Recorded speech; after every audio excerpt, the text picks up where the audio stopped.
Assalamualaikum dear students, I am Mohsen Munawwar, your biology teacher for MD CAT session.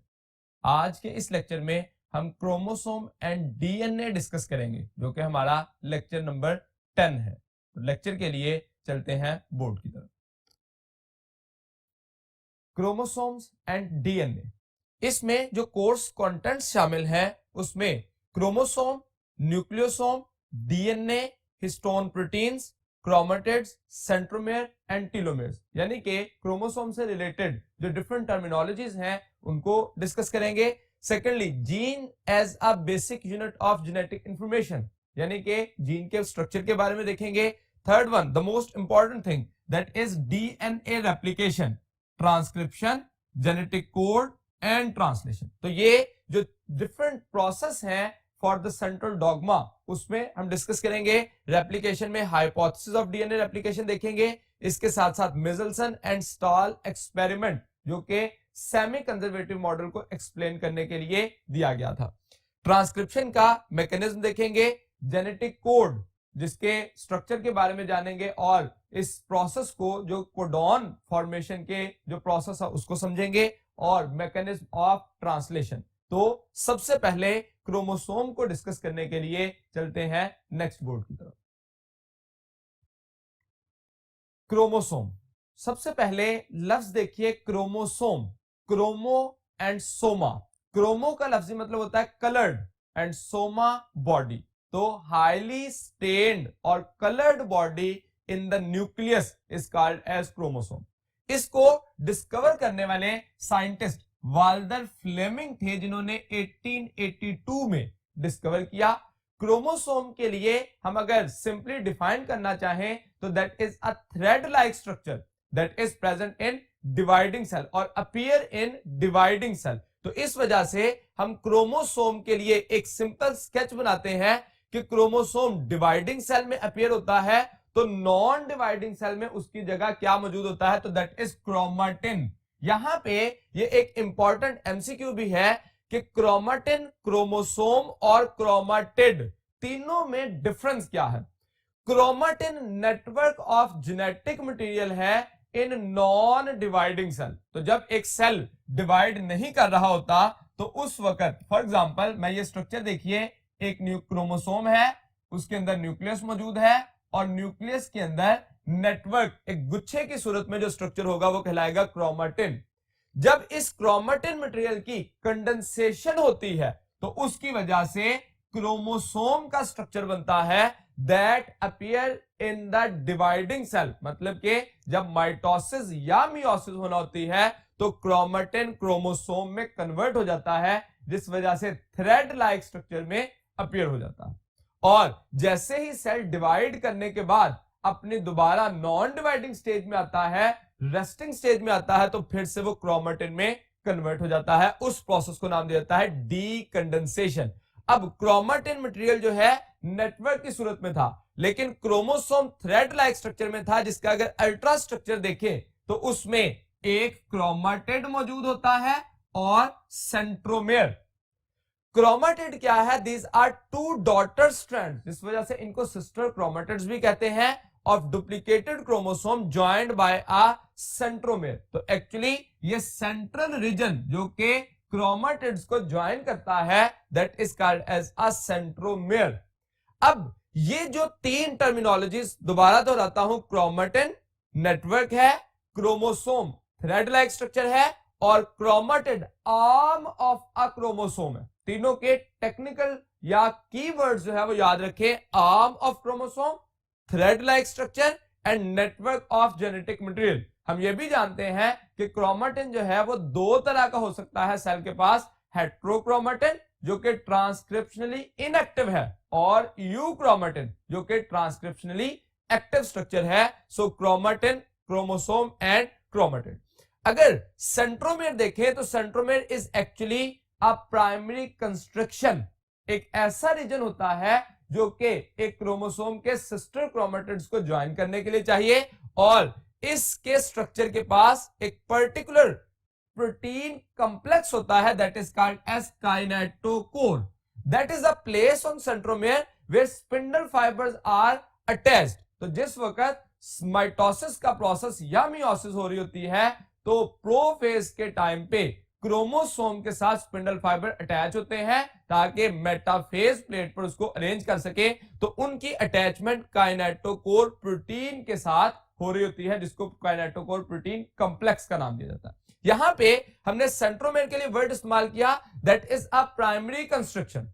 इसका मतलब यह हुआ कि एक और स्ट्रक्चर जो है एज अ सेकेंडरी कंस्ट्रक्शन मौजूद होता है। तो यहां पे हमारी बुक में एक डायग्राम शो की गई इस सूरत में, तो उसके साथ एक स्लाइड सी सेकेंडरी कंस्ट्रक्शन जो है वो भी शो की गई।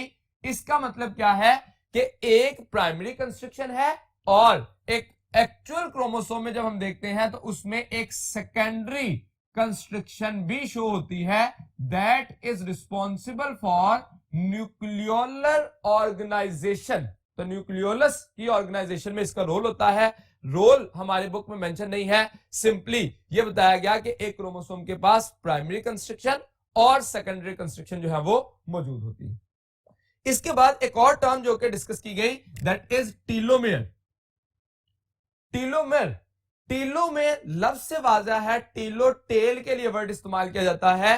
तो that is a specialised non transcribed, specialised है और नॉन ट्रांसक्राइब्ड रीजन है that is present at each end of chromosome. जैसे मिसाल के तौर पर यहां पे देखिए, फॉर एग्जांपल ये एक क्रोमोसोम का स्ट्रक्चर है और इस क्रोमोसोम के स्ट्रक्चर पे जो एंड है सिस्टर क्रोमेटिड के, इस जगह पे यहां पे यू टीलोमर्स मौजूद होंगे जो कि स्पेशलाइज्ड है और नॉन ट्रांसक्राइब्ड रीजन के तौर पर कंसिडर किया जाएगा। एक क्रोमोसोम जो कि एक जनरल स्ट्रक्चर के तौर पर जब हम देखें तो उसकी कंपोजिशन क्या है, तो what about the composition of a chromosome. एक क्रोमोसोम जो है केमिकली 3 मेजर या 2 बेसिक स्ट्रक्चर और तीसरा एसोसिएटेड स्ट्रक्चर होता है। 2 बेसिक स्ट्रक्चर कौन कौन से हैं? DNA and proteins. डीएनए जो है वो 40% तक होता है और प्रोटीन्स 60% होती हैं, लेकिन उसके साथ RNA as a associated structure, क्योंकि जब उसकी ट्रांसक्रिप्शन हो रही होगी तो आरएनए भी बन रहा है, तो इसका मतलब एक क्रोमोसोम के साथ आरएनए की भी एक पर्टिकुलर अमाउंट एसोसिएटेड होती है। एक क्रोमोसोम जो है केमिकली तो इन स्ट्रक्चर्स पर मुश्तमिल है, लेकिन हम ये बात जानते हैं कि क्रोमोसोम का जब हम लेवल ऑफ ऑर्गेनाइजेशन देखते हैं तो उसके सिस्टर क्रोमेटिड को जब फर्दर हम एलैबोरेट करते हैं तो उसके अंदर मुख्तलिफ फाइबर्स बनते हैं और जैसे जैसे उसके हायर लेवल्स को देखें तो एक क्रोमोसोम के पास जो डीएनए है उसके स्ट्रक्चर में खास तौर पर मौजूद होते हैं न्यूक्लियोटाइड्स। तो यहां पे अगर हम विद रेफरेंस टू न्यूक्लियोटाइड बात करें तो कहा गया कि एक typical human chromosome that contain 140 million nucleotides. तो एक नॉर्मल या टिपिकल ह्यूमन क्रोमोसोम में एक्चुअली क्रोमोसोम जो है वो वेरिएबल साइज और शेप के हो सकते हैं।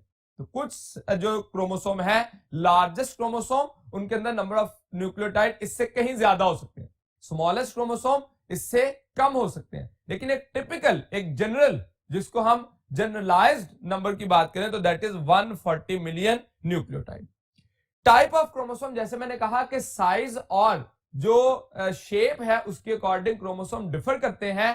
तो ऐसी अरेंजमेंट, ऐसा प्रोसेस जिसमें हम क्रोमोसोम की अरेंजमेंट को स्टडी करें, particular array of chromosome of a particular individual, उसको नाम दिया जाता है कैरियोटाइप। तो कैरियोटाइप जो है ये particular array of chromosome of individual है। फॉर एग्जांपल ह्यूमन के केस में 23 पेयर्स हैं, क्रोमोसोम नंबर 1 क्रोमोसोम नंबर 2 से डिफरेंट है, क्रोमोसोम 2 3 से and onward all chromosomes are more और less different from each other. तो उनकी जो अरेंजमेंट है, उनका साइज है, उनकी शेप है और अपीयरेंस है, उन तमाम चीजों को स्टडी करने को नाम क्या दिया जाता है? कैरियोटाइप। और इस कैरियोटाइप में हम देखते हैं कि एक्चुअली क्रोमोसोम 4 बुनियादी टाइप के होते हैं, जिसमें टीलोसेंट्रिक है, एक्रोसेंट्रिक है, सब मेटासेंट्रिक है एंड मेटासेंट्रिक है।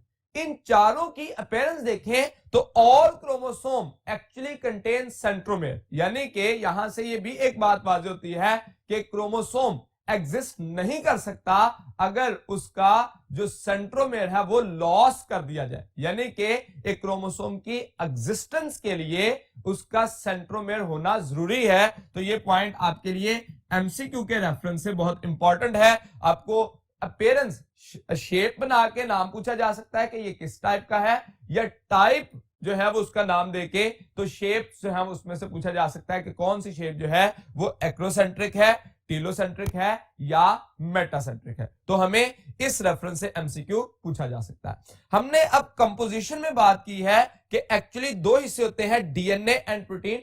डीएनए के बारे में तो हम जानते हैं कि ये एक पॉलीमर ऑफ न्यूक्लियोटाइड है, लेकिन जो प्रोटीन्स हैं क्या ये डीएनए के साथ मौजूदा प्रोटीन क्रोमोसोम में डिफर करती हैं नॉर्मल प्रोटीन से या वैसी ही होती हैं? इसके बारे में जानने के लिए चलते हैं नेक्स्ट बोर्ड की तरफ। Nucleosomes and histone proteins. अब एक्चुअली जैसे कि मैंने प्रीवियसली डिस्कस किया कि जो डीएनए और प्रोटीन एक्चुअली दो बेसिक पार्ट होते हैं एक क्रोमोसोम के, उसके वजह से जो डीएनए और प्रोटीन्स की एक कॉम्बिनेशन बनती है, एक यूनिक स्ट्रक्चर बनता है, उसको हम नाम देते हैं न्यूक्लियोसोम। तो न्यूक्लियोसोम को डिफाइन किया गया, that is a DNA duplex that is approximately 200 nucleotides that is coiled or wrapped around 8 histone proteins। तो एक्चुअली डीएनए और हिस्टोन का एक पर्टिकुलर कॉम्बिनेशन बनता है। कैसे? मिसाल के तौर पर यहां पे देखिए, अगर मैं एक डायग्राम से एक्सप्लेन करना चाहूं तो ये जो न्यूक्लियोटाइड्स हैं उसका जो डीएनए का फाइबर है that is wrapped around a particular histone proteins. तो यहां पे अगर आप देखिए तो हिस्टोन प्रोटीन 4 शो की, 4 इसके बैक साइड पे होती है, तो एक्चुअली ऑक्टामर बनता है और इस 8 हिस्टोन प्रोटीन के गिर्द डीएनए का फाइबर जो है वो रैप किया होता है। और इस रैप की वजह से अगर इसके स्ट्रक्चर जो है वो थोड़े से और इस तरह से एलैबोरेट करें तो ये यूं सारा स्ट्रक्चर जो है वो एलैबोरेट हो जाता है और उसके अंदर इसी तरह से हिस्टोन प्रोटीन जो है 4 और प्रीवियसली 4 8, तो एक स्ट्रक्चर यहां से लेके इस जगह तक एक कहलाएगा न्यूक्लियोसोम, और ऑनवर्ड न्यूक्लियोसोम जो है वो इन the form of beaded appearance, जो तस्बीह के दाने हैं उस तरह से अपीयर होंगे। और इनकी फर्दर जो है वो लेवल ऑफ ऑर्गेनाइजेशन जब हम पढ़ते हैं तो उसमें फिर ये कंडेंस होता जाता है और अल्टीमेटली क्रोमोसोम का स्ट्रक्चर जो है वो कंप्लीट हो जाता है। तो ये एक histone protein.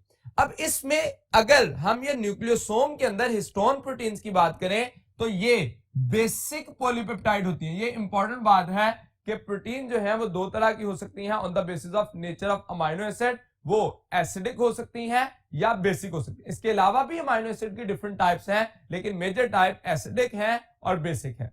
Acidic amino acid इसमें लेसर अमाउंट में होते हैं और बेसिक अमाइनो एसिड जो कि आर्जिनिन है और लाइसिन है, इन दोनों अमाइनो एसिड की वजह से ये पॉलीपेप्टाइड की जो नेचर है वो क्या हो जाती है? बेसिक।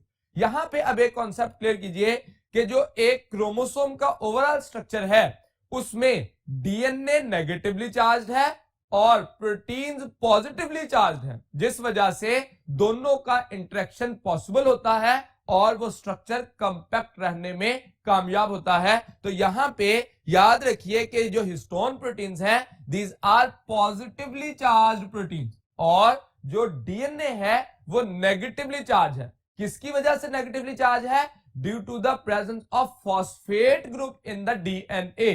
तो यहां पे हम ये कह सकते हैं कि स्ट्रक्चर को न्यूट्रलाइज किया जाता है नेगेटिवली चार्ज डीएनए और उसके इनर साइड पर जो कोर स्ट्रक्चर होता है that is positively charge proteins. तो इस न्यूक्लियोसोम में हम इस बात को कंसीडर करते हैं।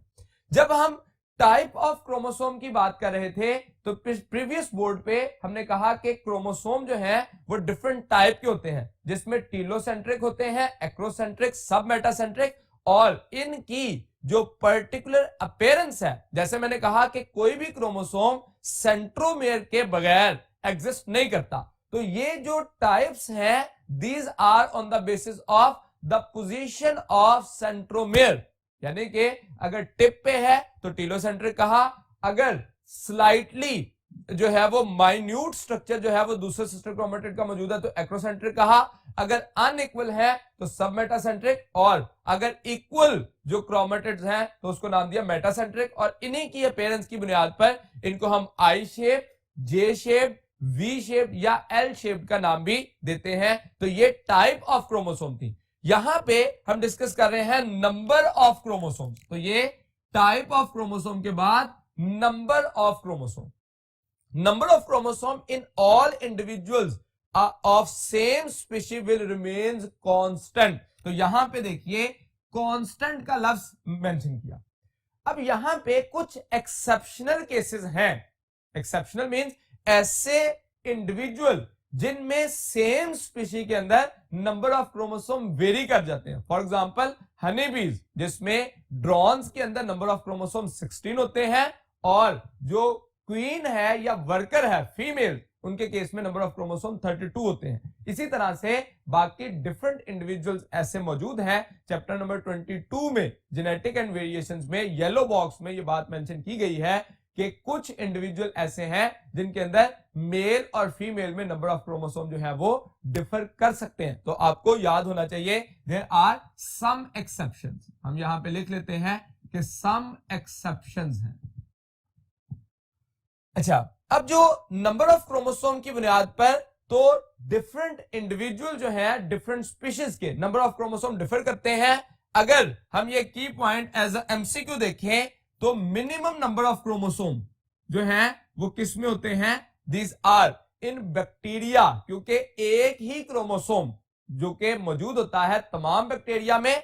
और अगर यूकैरियोटिक सेल की एग्जांपल लें तो 1 पेयर इन पेनिसिलियम, यानी कि सिर्फ 2 क्रोमोसोम मौजूद होते, और मैक्सिमम क्रोमोसोम जो हमारी बुक में डिस्कस किए गए वो फर्न्स के केस में है अप्रोक्सीमेटली मोर देन 500 पेयर्स। तो ये जो है वो इंडिविजुअल्स की एग्जांपल दी गई कि मिनिमम और मैक्सिमम, लेकिन डिफरेंट इंडिविजुअल के केस में नंबर ऑफ क्रोमोसोम डिफर हो सकते हैं ऑफ डिफरेंट स्पीशी। अगर हम एक स्पीशी में देखें तो इंडिविजुअल में नंबर ऑफ क्रोमोसोम सेम रहते हैं। मिसाल के तौर पर आप ह्यूमन की स्पीशी में देखें तो number of chromosome in their somatic cell are 46, और जर्म लाइन सेल जो कि हैप्लॉइड हो जाते हैं उसके अंदर नंबर ऑफ क्रोमोसोम रह जाते हैं 23। इसी तरह से चिंपैंजी की एग्जांपल दी गई, 48 क्रोमोसोम है सोमैटिक सेल में। और मुख्तलिफ इंडिविजुअल की एग्जांपल जो है वो हमारी बुक में 2 जगहों पर मेंशन है। एक आप जब सेकेंड ईयर में चैप्टर नंबर 20 पढ़ते हैं, और फर्स्ट ईयर में भी जब आप न्यूक्लियस का स्ट्रक्चर पढ़ते हैं उसमें यह बात जो है वो मेंशन की गई है। तो आपको एमसीक्यू के रेफरेंस से पूछा जा सकता है। आप एक टेबल बनाएंगे जिसके अंदर डिफरेंट इंडिविजुअल जो हमारी बुक में नंबर ऑफ क्रोमोसोम्स के रेफरेंस से दिए गए हैं उस टेबल को कंप्लीट करेंगे। यहां पे जो नंबर ऑफ क्रोमोसोम्स है उसके रेफरेंस से एक टर्मिनोलॉजी जो है वो यूज की जाती है, आइदर हैप्लॉइड, डिप्लॉइड और पॉलीप्लॉइड। अब सेट ऑफ क्रोमोसोम होते हैं। एक्चुअली ह्यूमन के केस में 23 पेयर्स हैं। फॉर एग्जांपल मैं ह्यूमन को कंसीडर करता हूं तो अगर 23 पेयर्स में से 23 क्रोमोसोम एक सेल में आए जो कि जर्म लाइन सेल है, हाफ नंबर ऑफ क्रोमोसोम आए तो उसे कहा जाएगा हैप्लॉइड। जब हम बात करते हैं कंप्लीट सेट ऑफ क्रोमोसोम की तो उसे कहा जाता है डिप्लॉइड। लेकिन अगर more than 2 set of chromosome मौजूद हो तो उसे कहा जाता है पॉलीप्लॉइड। जैसे पॉलीप्लॉइड में ट्रिप्लॉइड हो सकते हैं, टेट्राप्लॉइड हो सकते हैं, पेंटाप्लॉइड हो सकते हैं। तो ये भी एक्सेप्शनल केस है। नॉर्मली सेल जो है वो हैप्लॉइड और डिप्लॉइड होते हैं, लेकिन पॉलीप्लॉइड जो है वो वीट के केस में और पैरामेशियम में, आप जानते हैं कि पैरामेशियम में 2 तरह के न्यूक्लियस होते हैं, एक माइक्रोन्यूक्लियाई और एक मैक्रोन्यूक्लियाई, जिसमें से एक डिप्लॉइड होता है और दूसरा पॉलीप्लॉइड होता है। तो ये याद रखिएगा कि पॉलीप्लॉइड स्ट्रक्चर भी एग्जिस्ट कर सकता है। अब अगर हम इस नंबर ऑफ क्रोमोसोम से रिलेटेड एक एमसीक्यू को डिस्कस करें कि number of chromosome in somatic cell of mosquito, जैसे मैंने जिक्र किया कि हमारी बुक में डिफरेंट एग्जांपल्स दी गई हैं, कोई भी एक पूछी जा सकती है। तो यहां पे देखिए अल्फा 6 है, बीटा 8, चार्ली 26 एंड डेल्टा 32। सवाल में सोमैटिक सेल वर्ड इस्तेमाल किया गया, मतलब डिप्लॉयड हमें कंसीडर करने हैं। अब जो मॉस्किटो है उसके अंदर 6 नंबर ऑफ क्रोमोसोम एग्जिस्ट करते हैं, लेकिन बीटा में देखिए 8 नंबर ऑफ क्रोमोसोम जो है वो ड्रोसोफिला मेलानोगास्टर जो कि फ्रूट फ्लाई का नेम है उसमें होते हैं। इसी तरह से चार्ली 26 फ्रॉग में होते हैं, और डेल्टा 32 जो है वो हनी बी के केस में, या क्वीन और वर्कर्स ऑफ हनी बी, अगर हम मोस्ट स्पेशलाइज कहें तो क्वीन और वर्कर ऑफ हनी बी। तो एक्चुअली ये इस तरह से हमें एक क्वेश्चन से हमने ये सीखा कि नेम जो है इंडिविजुअल का चेंज करके आपकी ऑप्शन जो है वो चेंज हो सकती है। नेक्स्ट पॉइंट देखिए, तो gene as a basic unit of inheritance. एक जीन जो है सबसे पहले हम इसको कॉमनली कहते हैं यूनिट ऑफ इनहेरिटेंस है, that is responsible to transmit the character to the next generation. लेकिन ये जो यूनिट ऑफ इनहेरिटेंस है इसकी हम अगर डेफिनेशन करना चाहें तो क्या है, that is actually specific sequence and number of chromosome. Sequence and number, ये दो इंपॉर्टेंट पॉइंट है, of nucleotides that code for a functional protein. तो gene is a specific sequence and number of nucleotides that code for a particular या functional protein. इसका मतलब यह हुआ कि एक जो कंप्लीट क्रोमोसोम होता है, मिसाल के तौर पर यहां पे मैं ये कहता हूं कि ये एक क्रोमोसोम है, इस क्रोमोसोम में जो जीन का हिस्सा है फंक्शनल, वो यही सिर्फ एक पार्ट है। तो इसका मतलब जो जिससे प्रोटीन बन सकती है वो हिस्सा जो है वो क्या कहलाएगा, जीन। और हम ये भी बात जानते हैं कि पार्टनर ऑफ जीन जो है वो क्या कहलाते हैं, एलील, जो कि 2 सिस्टर क्रोमेटिड पे मौजूद होते हैं, जो कि कैरेक्टर को डिटरमिन करते हैं, एक ट्रेट की जो प्रॉपर्टीज हैं उसको एस्टैब्लिश करते हैं। इस जीन को हम अगर एक प्रोसेस में देखें कि जीन यूनिट ऑफ इनहेरिटेंस कैसे है, तो जीन फॉर एग्जांपल मैंने ये एक डीएनए का स्ट्रक्चर बनाया, इस डीएनए में से जो कोडिंग रीजन होगा वो रीजन जो कि कोड करेगा एक पर्टिकुलर मैसेंजर आरएनए को ताकि उससे फंक्शनल प्रोटीन बन सके, वो कहलाएगा जीन। तो इसका मतलब सारा जो डीएनए है वो कोडिंग नहीं होता, बल्कि coding region of the gene, coding region of DNA is called as a gene. इस जीन की ट्रांसक्रिप्शन होती है तो double stranded DNA single stranded RNA में कन्वर्ट होता है। इस प्रोसेस को नाम दिया जाता है ट्रांसक्रिप्शन। इस सिंगल स्ट्रैंडेड आरएनए की ट्रांसलेशन होती है और इसके मैसेज को कोड किया जाता है in the form of protein. इस प्रोसेस को नाम दिया ट्रांसलेशन। ये जो कंप्लीट प्रोसेस है ट्रांसक्रिप्शन और ट्रांसलेशन, इसको नाम दिया जाता है central dogma of a cell. तो एक सेल का सेंट्रल डॉगमा है एक्चुअली जिसमें ट्रांसक्रिप्शन और ट्रांसलेशन होती है। हम ये भी जानते हैं कि जो आरएनए है उसको रिवर्स ट्रांसक्रिप्शन के जरिए किसमें कन्वर्ट किया जा सकता है, डीएनए में, लेकिन प्रोटीन को रिवर्स ट्रांसलेशन नहीं किया जा सकता। तो ये प्रोसेस जो है वो रिवर्स ट्रांसक्राइब हो सकता है और इसी तरह से डीएनए से डीएनए बनाया जा सकता है by the process of replication. तो सबसे पहला स्टेप जो कि डीएनए से डीएनए बनाना है दैट इज रेप्लिकेशन। तो इस मैकेनिज्म को जानने के लिए कि रेप्लिकेशन क्या है उसके लिए चलते हैं नेक्स्ट बोर्ड की तरफ। DNA replication. DNA replication actually एक कॉपी ऑफ जेनेटिक मटेरियल है, यानी कि अगर डीएनए से डीएनए बनाया जाए, डुप्लीकेशन की जाए या कॉपी बनाई जाए, उसको नाम दिया जाता है रेप्लिकेशन। रेप्लिकेशन का मैकेनिज्म जब वॉटसन एंड क्रिक ने डीएनए का मॉडल पेश किया तो उसके साथ ही एक तजवीज दी कि यह भी मैकेनिज्म जो है वो डेवलप होना चाहिए कि डीएनए से दोबारा कॉपी कैसे बनती है। तो उस प्रोसेस को जानने के लिए डिफरेंट साइंटिस्ट ने कुछ मॉडल्स एक्सप्लेन किए जो कि डीएनए रेप्लिकेशन के लिए थे। First one was conservative, second is semi conservative and third one is dispersive model. अब जो कंजर्वेटिव मॉडल था इसके अकॉर्डिंग कहा जाता था parental double helix will remain intact, मतलब कि जो डीएनए का एक स्ट्रक्चर है, फॉर एग्जांपल ये एक डीएनए का मॉलिक्यूल है, पेरेंटल है, तो वो ये कहते थे कि ये स्ट्रक्चर इंटैक्ट रहेगा और इससे डुप्लीकेशन जो होगी उसमें नया डीएनए का मॉलिक्यूल जो है वो इसकी ओपनिंग या इसके स्ट्रक्चर को डिस्टर्ब किए बगैर बन जाएगा। इसमें अगर हम देखें तो जो डीएनए का पेरेंटल स्ट्रक्चर है वो इंटैक्ट रहेगा, कैसे? By primary and secondary structure conservation. यहां पे अब हमें यह बात पता होनी चाहिए कि प्राइमरी और सेकेंडरी स्ट्रक्चर होता क्या है। डीएनए का सेकेंडरी स्ट्रक्चर मेंटेन होता है due to the formation of double helix. तो हेलिकल स्ट्रक्चर बनने की वजह से, जो कि हाइड्रोजन बॉन्ड्स बनने की वजह से अरेंज होगा, that will B secondary structure. और प्राइमरी स्ट्रक्चर कौन मेंटेन करता है? That is phosphodiester bond. तो इसका मतलब during the conservative model primary structure मतलब जो फॉस्फोडाइएस्टर बॉन्ड है वो भी नहीं टूटेगा और सेकेंडरी स्ट्रक्चर हाइड्रोजन बॉन्ड भी नहीं टूटेंगे। तो यानी कि हमें यहां पे दोनों रेफरेंस से क्वेश्चन पूछा जा सकता है कि कंजर्वेटिव मॉडल में क्या कंजर्व रहता है। एक कहा जा सकता है primary and secondary structure conserve रहता है, या ये कहा जा सकता है कि कौन कौन से बॉन्ड कंजर्व रहते हैं। तो phosphodiester bond and hydrogen bond both are conserved in case of conservative model.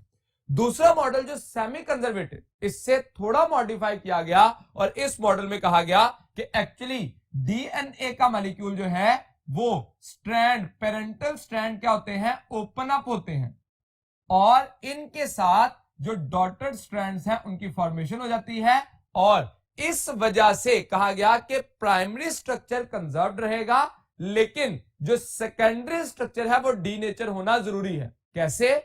मिसाल के तौर पर यहां पे देखिए, जब दो स्ट्रैंड थे तो हाइड्रोजन बॉन्ड बने हुए थे, जैसे ही दोनों स्ट्रैंड एक दूसरे से अलग-अलग होंगे तो हाइड्रोजन बॉन्ड टूटेंगे, so secondary structure will be denatured. तो यहां पे हम कह सकते हैं hydrogen bond will be broken down, hydrogen bond break, या इसी को कहा कि सेकेंडरी जो स्ट्रक्चर है वो कंजर्व नहीं रहेगा। डिस्पर्सिव मॉडल देखिए, तो इन केस ऑफ डिस्पर्सिव मॉडल यहां पे डिस्पर्स बिखर जाने से है, जिसमें कहा गया पेरेंटल डीएनए डिस्पर्स हो जाएगा। कैसे? फॉर एग्जांपल यहां पे देखिए, ये एक डीएनए का मॉलिक्यूल था, तो इसको वो कहते हैं कि सारे न्यूक्लियोटाइड एक दूसरे से अलग-अलग हो जाते हैं और हर न्यूक्लियोटाइड का कंप्लीमेंट्री न्यूक्लियोटाइड जो है वो उसके साथ अरेंज हो जाता है और उसके बाद वो डीएनए का मॉलिक्यूल जो है उससे नया जो डीएनए का मॉलिक्यूल बनता है वो इस सूरत में है और इसी तरह से इधर से भी यहां पे यूं स्ट्रक्चर जो है वो बन जाते हैं। तो मतलब कि इस स्ट्रक्चर में कहा गया कि डिस्पर्स हो जाएगा। यहां पे दोनों स्ट्रक्चर जो हैं वो primary and secondary nature of the DNA will be dispersed या नॉट कंजर्व्ड। तो यानी कि की पॉइंट देखिए, कंजर्वेटिव में दोनों किस्म के स्ट्रक्चर कंजर्व रहे हैं, सेमी कंजर्वेटिव में प्राइमरी कंजर्व रहा है और सेकेंडरी डिस्टर्ब हो गया, और डिस्पर्सिव में सेकेंडरी और प्राइमरी यानी कि हाइड्रोजन और फॉस्फोडाइएस्टर दोनों बॉन्ड जो है वो ब्रेक होना जरूरी है।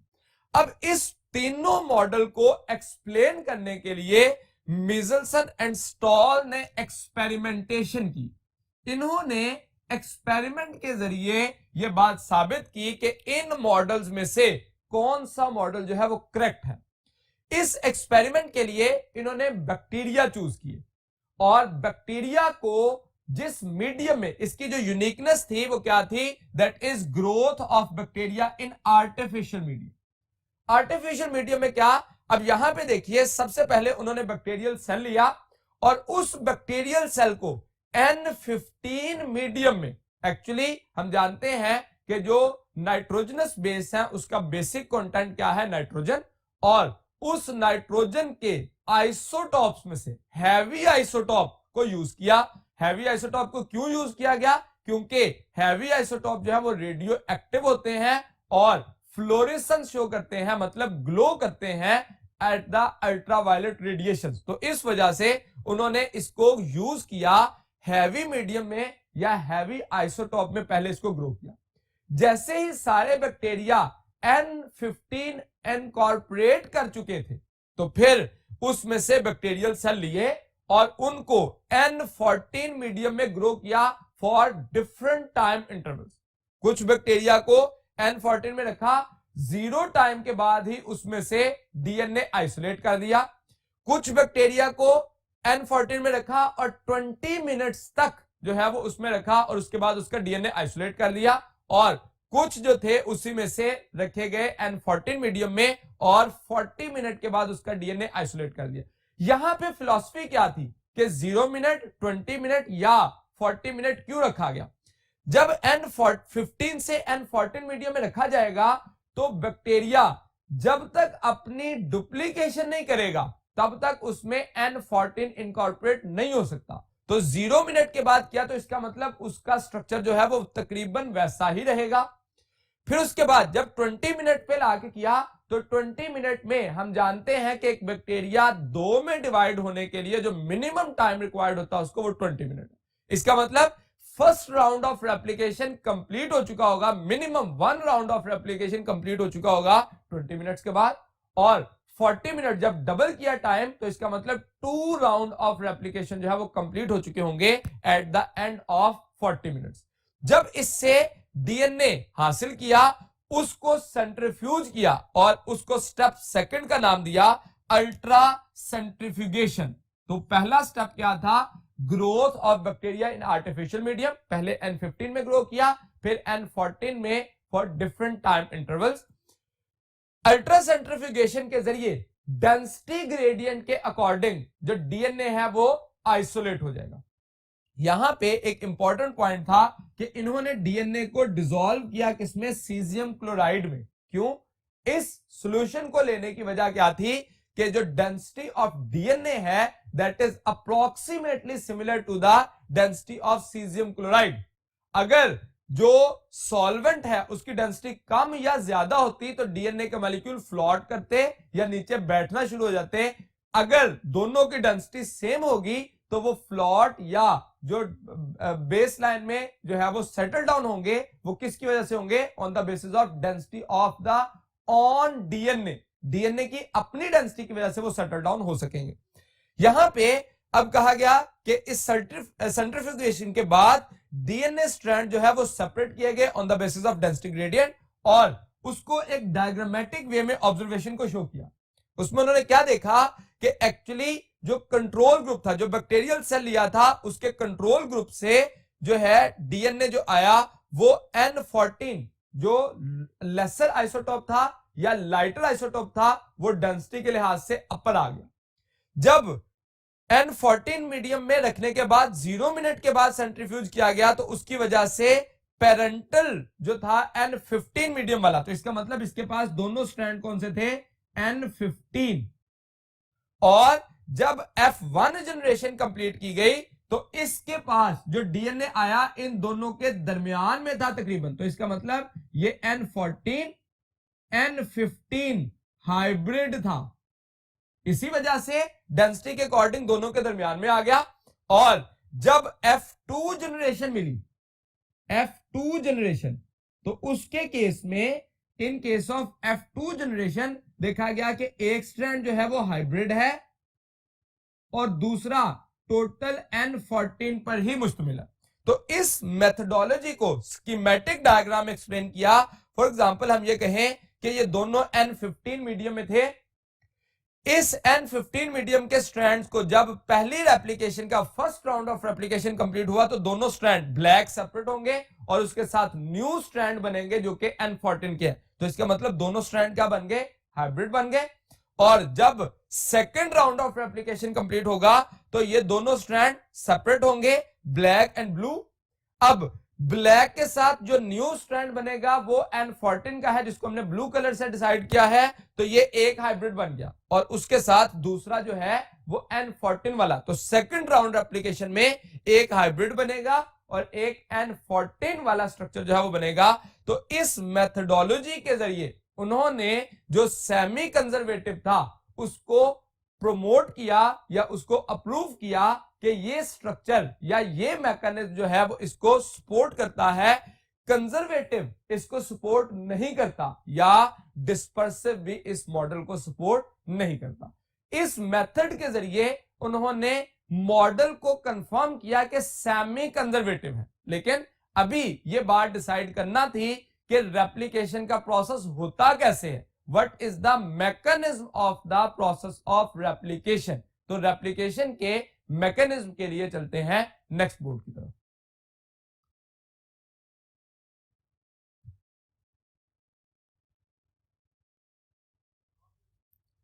डीएनए रेप्लिकेशन में मैकेनिज्म को जानने के लिए सबसे पहले देखिए हमने ये डिस्कस किया था कि रेप्लिकेशन जो है वो प्रोसेस ऑफ डीएनए कॉपिंग है, यानी कि डीएनए की कॉपी बनाने का प्रोसेस जो है वो रेप्लिकेशन कहलाता है। इसके मैकेनिज्म को डिस्कस करने से पहले हमें कुछ इसके मेन जो एंजाइम्स हैं या की प्लेयर्स या इसी के लिए हम मशीनरी फॉर द रेप्लिकेशन भी नाम देते हैं, उसकी बात करें तो हेलिकेज एंजाइम है, सिंगल स्ट्रैंडेड बाइंडिंग प्रोटीन है, प्राइमेज है, DNA polymerase and the types of DNA polymerase. ये एक्चुअली एक सीक्वेंस में काम करते हैं। सबसे पहले एक डीएनए के डबल स्ट्रैंडेड मॉलिक्यूल की जो अनवाइंडिंग है या ओपनिंग ऑफ द डुप्लेक्स है वो किसके जरिए होती है, हेलिकेज के जरिए। तो एक्चुअली हेलिकेज जो है वो अनवाइंडिंग ऑफ डीएनए करेगा। जैसे ही अनवाइंडिंग हो जाएगी तो single stranded binding protein actually एक स्ट्रैंड के साथ बाइंड करेगी और उसको रीवाइंड होने से रोकेगी। तो इसे हम कहते हैं मेंटेन अनजिपिंग या stop the रीवाइंडिंग of the DNA. तो डीएनए की रीवाइंडिंग के प्रोसेस को सिंगल स्ट्रैंडेड बाइंडिंग प्रोटीन रोकती है। जैसे ही ये अनवाइंडिंग रहती है तो उसके साथ आके प्राइमेज एंजाइम अटैच होता है जो कि एक प्राइमर ऐड करता है। प्राइमर 10 to 20 न्यूक्लियोटाइड का सीक्वेंस होता है जो कि रेप्लिकेशन के प्रोसेस को इनिशिएट करने के लिए रिक्वायर्ड होता है। एक्चुअली प्राइमर की वजह से रेप्लिकेशन इनिशिएट होती है और जैसे ही एक प्राइमर लग जाता है तो उसके बाद उसको इलोंगेट या प्रोसीड करने के लिए डीएनए पॉलीमरेज काम करता है। तो मैं अगर एक सीक्वेंशियल से डायग्राम बनाऊं तो यूं अगर एक हमारे पास स्ट्रैंड है तो उस स्ट्रैंड पे सबसे पहले आके अटैचमेंट होती है आरएनए पॉलीमरेज की एक पर्टिकुलर पोजीशन पे, जिसको हम ओरिजिन ऑफ रेप्लिकेशन का नाम भी देते हैं। जिस जगह से रेप्लिकेशन ओरिजिनेट होगी तो वो एक पर्टिकुलर सीक्वेंस होगा जिस जगह पे आके प्राइमेज अटैच होगा और फिर जैसे ही प्राइमेज का सीक्वेंस अटैच हुआ, now a DNA polymerase enzyme will be attached, so a sequence of nucleotide will be attached and the process will move on। तो एक्चुअली प्राइमेज का काम प्राइमर को बनाना है, सिंथेसाइज करना है और फिर उसके बाद डीएनए पॉलीमरेज अपना फर्दर उस प्रोसेस को इलोंगेट कर देगा। डीएनए पॉलीमरेज देखें तो ये एक्चुअली 3 तरह के होते हैं, जिसमें DNA polymerase 1 relatively smaller in size होता है और इसका फंक्शन जो कि अक्सर एमसीक्यू में पूछा जाता है दैट इज सपोर्टिंग रोल। ये सपोर्ट करता है। जब हम मैकेनिज्म पढ़ेंगे तो देखेंगे लैगिंग स्ट्रैंड पे ओकाज़की फ्रेगमेंट्स में जो अगर किसी किस्म की प्रॉब्लम आ जाए या डिस्टर्बेंस आ जाए तो उसको सपोर्ट करने में या उसको हम कह सकें कि जो सारा वो प्रोसेस हुआ है उसको एक दफा प्रूफ रीड करने के लिए भी ये काम करता है। तो supporting role in term of proof reading कह सकते हैं। डीएनए पॉलीमरेज रिपेयरिंग का काम करता है पॉलीमरेज 2, जो कि अगर प्रॉब्लम आ जाए तो उसमें न्यूक्लियोटाइड को रिप्लेस करना या रिपेयर करने के लिए ये काम करेगा। और जो डीएनए पॉलीमरेज 3 है that is main replicating enzyme in case of E coli. तो बैक्टीरियल रेप्लिकेशन हमारी बुक में एक्चुअली बैक्टीरियल रेप्लिकेशन के मैकेनिज्म को ही एक्सप्लेन किया, जिसमें हम कहते हैं मेन रेप्लिकेटिंग है। इसकी कुछ फीचर देखें तो सबसे पहले ये डाइमर होता है, यानी कि 2 सब यूनिट पर मुश्तमिल है। एक्चुअली मेन 2 पार्ट्स पर है। इसके फर्दर मैनी इसके अंदर जो है वो यूनिट्स मौजूद होते हैं, मैनी पॉलीपेप्टाइड चेन्स हैं जिसके 2 हिस्से बनते हैं। दूसरे नंबर पर डू नॉट इनिशिएट रेप्लिकेशन। ये रेप्लिकेशन को इनिशिएट नहीं करता, इलोंगेट करता है। इनिशिएट कौन करता है? प्राइमेज, जो कि प्राइमर की सिंथेसिस की वजह से है। तीसरे नंबर पे मूव एट रैपिड रेट, और रेट लिखा गया 1000 न्यूक्लियोटाइड्स पर सेकंड। ये पॉइंट भी एमसीक्यू के लिए एक इंपॉर्टेंट है कि न्यूक्लियोटाइड कितने जो है वो पर सेकंड ऐड कर सकता है इन न्यूली ग्रोइंग स्ट्रैंड। और द मोस्ट इंपॉर्टेंट थिंग इसकी पॉलीमरेज एक्टिविटी किस डायरेक्शन में है। तो अगर ये पॉइंट हम डायरेक्शन के रेफरेंस से देखें तो डायरेक्शन जो है वो क्या होती है 5 prime to 3 prime in newly growing strand. जो नया स्ट्रैंड बन रहा है वो 5 प्राइम से 3 प्राइम की तरफ बनेगा। तो इसका मतलब न्यू न्यूक्लियोटाइड किस तरफ ऐड होंगे टुवर्ड्स द 3 प्राइम एंड। तो ये भी पॉइंट एमसीक्यू के लिहाज से पूछा जा सकता है कि न्यूली ग्रोइंग स्ट्रैंड पे जो न्यूक्लियोटाइड है वो किस पोजीशन पे ऐड हो रहे हैं 5 प्राइम पे या 3 प्राइम पे। तो right answer is 3 prime and पे। इसी वजह से डायरेक्शन 5 प्राइम टू 3 प्राइम रहती है। इससे रिलेटेड एक एमसीक्यू देखें, primer in DNA replication is dash in nature. तो जो प्राइमर है, जो सीक्वेंस ऑफ न्यूक्लियोटाइड है 10 to 20 न्यूक्लियोटाइड का, उसकी नेचर क्या है। वो राइबोन्यूक्लियोटाइड्स होते हैं, डीऑक्सीराइबोन्यूक्लियोटाइड्स होते हैं, या न्यूक्लियोटाइड्स और न्यूक्लियोसाइड्स। अब अगर ये चार्ली ऑप्शन देखें तो ये ठीक है, न्यूक्लियोटाइड्स ही होते हैं, लेकिन न्यूक्लियोटाइड्स फर्दर क्लासिफाई किए जाते हैं, दो तरह के होते हैं, राइबोन्यूक्लियोटाइड्स और डीऑक्सीराइबोन्यूक्लियोटाइड। तो अल्फा और बीटा ऑप्शन भी मौजूद है। तो इन केस ऑफ डीएनए रेप्लिकेशन, ये एक कीवर्ड है इसमें, डीएनए रेप्लिकेशन के दौरान हमेशा राइबोन्यूक्लियोटाइड जो है वो आरएनए इन नेचर। तो हम कहते हैं the primer of DNA replication is RNA in nature. तो राइबोन्यूक्लियोटाइड हो गए। अगर ये डीएनए रेप्लिकेशन की बजाय वर्ड इस्तेमाल किया जाए primer in PCR polymerase chain reaction में, जो कि मशीन के जरिए रेप्लिकेशन जैसा प्रोसेस किया जाता है, तो उसमें राइबोन्यूक्लियोटाइड की बजाय आंसर क्या हो जाएगा डीऑक्सी राइबोन्यूक्लियोटाइड। तो ये डीऑक्सी राइबोन्यूक्लियोटाइड कहां मौजूद होते हैं इन पीसीआर। तो ये प्रोसेस जो है हमने प्राइमर के रेफरेंस से देखा, जो कि क्रॉस रेफरेंस पे हमें क्वेश्चन जो है वो आ सकता है कि पीसीआर में, या जो इसमें मेन डिफरेंस है एक वो प्राइमर का भी है, इसके अलावा भी मुख्तलिफ डिफरेंस होते हैं।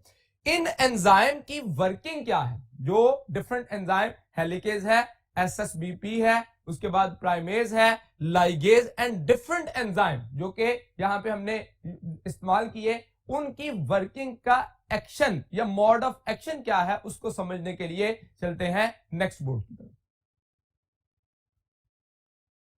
रेप्लिकेशन के मैकेनिज्म के लिए हमारी बुक में एक डायग्राम बनाई गई, that is replication fork. Mechanism of replication में जो पेरेंटल डीएनए स्ट्रैंड है डुप्लेक्स है, और वो डुप्लेक्स का स्ट्रक्चर एक्चुअली अनवाइंड होता है। किस वजह से, the first enzyme in case of unwinding that is helicase. Helicase ने अनवाइंड किया और अनवाइंडिंग के बाद उसको रोकने के लिए जो अनवाइंडिंग को मेंटेन करेगा वो कौन है एसएसबीपी। अब यहां पे जिस वक्त ये अनवाइंडिंग हो गई तो ये एक प्रोसेस शो किया गया जो कि दो किस्म के स्ट्रैंड्स पे है। एक्चुअली दोनों स्ट्रैंड्स की इनिशिएशन को स्टार्ट करने के लिए कौन आएगा प्राइमेज एंजाइम, जो कि प्राइमर अटैच करेगा और उस प्राइमर से आगे रेप्लिकेशन जो है वो DNA polymerase 3 main replicating enzyme जो है वो स्टार्ट कर देगा। यहां पे देखिए तो एक डीएनए पॉलीमरेज 3 और इस तरफ तो दो सब यूनिट, जैसे हमने लफ्ज इस्तेमाल किया था डाइमर है। यहां पे स्कीमेटिक डायग्राम में तो एक्चुअली शो किया गया है अलग-अलग। एक्चुअली इन रियल सेंस ये डीएनए पॉलीमरेज जो है वो दोनों सब यूनिट एक दूसरे के साथ यूं जुड़े होते हैं। अब डीएनए पॉलीमरेज 3 की एक्टिविटी क्या है 5 prime to 3 prime direction in newly growing strand. यहां पे याद रखिए कि डीएनए का मॉलिक्यूल जो है वो एंटी पैरेलल डुप्लेक्स है, जिसमें एक स्ट्रैंड 5 प्राइम टू 3 प्राइम आ रहा है और दूसरा 3 प्राइम टू 5 प्राइम है। जब दोनों स्ट्रैंड्स पे डीएनए पॉलीमरेज के मॉलिक्यूल जुड़ेंगे तो अब एक स्ट्रैंड पे जो डीएनए पॉलीमरेज का मॉलिक्यूल है वो इस तरफ को मूव कर रहा है और दूसरे स्ट्रैंड पे उसके ऑपोजिट है, क्योंकि डीएनए पॉलीमरेज ने अपनी एक्टिविटी दोनों स्ट्रैंड पे 5 प्राइम टू 3 प्राइम रखनी है। तो इसका मतलब अगर अपर वाले स्ट्रैंड पे वो 5 प्राइम टू 3 प्राइम इधर आ रहा है तो दूसरे स्ट्रैंड पे उसको ऑपोजिट जाना पड़ेगा। तो जिस वजह से ये मूवमेंट जो है इस तरह से ऑपोजिट डायरेक्शन में दोनों सब यूनिट की हो रही होती है, और वो मूवमेंट जो है हमेशा 5 प्राइम टू 3 प्राइम रहेगी। अब अगर हम ऑपोजिट डायरेक्शन में मूवमेंट देखें तो उसकी बुनियाद या वजह क्या है, तो that is formation of leading strand और लैगिंग स्ट्रैंड।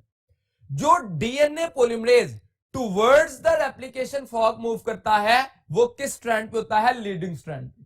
और जिसमें away from the replication fork move करता है उसे नाम दिया जाता है लैगिंग स्ट्रैंड। तो मैंने ये एरो से शो किया, लीडिंग स्ट्रैंड पे डीएनए पॉलीमरेज इस साइड पे मूव कर रहा और लैगिंग पे अवे फ्रॉम द, ये रेप्लिकेशन फॉर्क है ना, तो उससे अवे मूव कर रहा। दूसरे नंबर पे अब जिस वक्त ये अवे मूव करेगा तो जो मॉलिक्यूल है वो तो एक दूसरे से दूर हो जाएंगे। अच्छा, इसमें अब होगा क्या कि जो लीडिंग और लैगिंग स्ट्रैंड है, इस केस में जो लैगिंग स्ट्रैंड है वो अवे द रेप्लिकेशन फॉर्क जा रहा है, उस दौरानिये में एक्चुअली डीएनए पॉलीमरेज का मॉलिक्यूल जैसे ही थोड़ा सा आगे मूव करेगा तो ये यहां से डिटैच होगा और दोबारा प्रीवियस स्ट्रक्चर के साथ आके ज्वाइन करेगा और फिर फॉरवर्ड। तो इसका मतलब ये स्ट्रक्चर जो है हेलिकेज की एक्टिविटी इस तरफ को होती जाएगी, जिस वजह से ये थोड़ा सा आगे मूव किया, यहां से डिटैच हुआ और प्रीवियस फिर अटैच हुआ और ऑनवर्ड ये स्ट्रक्चर छोटे छोटे सेगमेंट बनाता जाएगा जिसको नाम दिया जाएगा ओकाजाकी फ्रैगमेंट्स। लैगिंग स्ट्रैंड पे लीडिंग के मुकाबले में कुछ डिफरेंस होंगे। कौन कौन सा डिफरेंस होगा? लीडिंग स्ट्रैंड पे टुवर्ड्स द रेप्लिकेशन फॉर्क होगी एक्टिविटी, पहली बात। दूसरे नंबर पे लीडिंग स्ट्रैंड में कंटिन्यूअस रेप्लिकेशन रहेगी, मतलब कि डिटैचमेंट नहीं हुई, एक दफा रेप्लिकेशन स्टार्ट हो गई तो कंटिन्यूअस रहेगी। तीसरे नंबर पे जो लीडिंग स्ट्रैंड है उसके केस में कोई ओकाजाकी फ्रैगमेंट नहीं बनेगा। और चौथे नंबर पे सबसे जो इंपॉर्टेंट बात है, लीडिंग स्ट्रैंड में जो स्पीड ऑफ रेप्लिकेशन है, speed of adding the nucleotide is lesser than the lagging strand. अब यहां पे देखिए, लैगिंग स्ट्रैंड पे जो एडिशन ऑफ न्यूक्लियोटाइड है वो तेजी से हो रही है, लेकिन थोड़ा वक्फा आता है दरमियान में, जिस वजह से दोनों प्रोसेस जो हैं वो एक खास स्पीड अटेन कर लेते हैं। मैं इसकी एग्जांपल देता हूं। एक पर्सन जो है वो एक गाड़ी जो है वो चलाता है 40 किलोमीटर पर आवर की स्पीड के साथ, वो कंटिन्यूअसली चलता रहता है। दूसरा पर्सन एक गाड़ी चलाता है जो कि 60 किलोमीटर पर आवर की स्पीड से जाता है, लेकिन हर किलोमीटर के बाद एक मिनट का स्टे ले लेता है। तो अल्टीमेटली डेस्टिनेशन पे दोनों तकरीबन एक टाइम पर पहुंचेंगे। क्यों? क्योंकि जो स्पीड से जा रहा है वो दरमियान में रुक रहा है। तो जो लैगिंग स्ट्रैंड है वो एडिशन ऑफ न्यूक्लियोटाइड तो तेज कर रहा है, लेकिन दरमियान में क्योंकि उसमें ब्रेक्स आ रही हैं, जिस वजह से अल्टीमेटली दोनों पे फाइनल डेस्टिनेशन पे एक ही वक्त में दोनों सब यूनिट पहुंच रहे होंगे। लैगिंग स्ट्रैंड देखिए तो उसके मुकाबले में ऑपोजिट है, इसके ऊपर ओकाजाकी फ्रैगमेंट्स बनते हैं। ओकाजाकी फ्रैगमेंट्स एक्चुअली साइंटिस्ट के नेम पे था और ये प्रोकैरियोट और यूकैरियोट में इनकी लेंथ डिफरेंट होती है। ये भी पॉइंट जो है वो एमसीक्यू के रेफरेंस से एक इंपॉर्टेंट पॉइंट है कि ओकाजाकी फ्रैगमेंट की लेंथ कितनी है।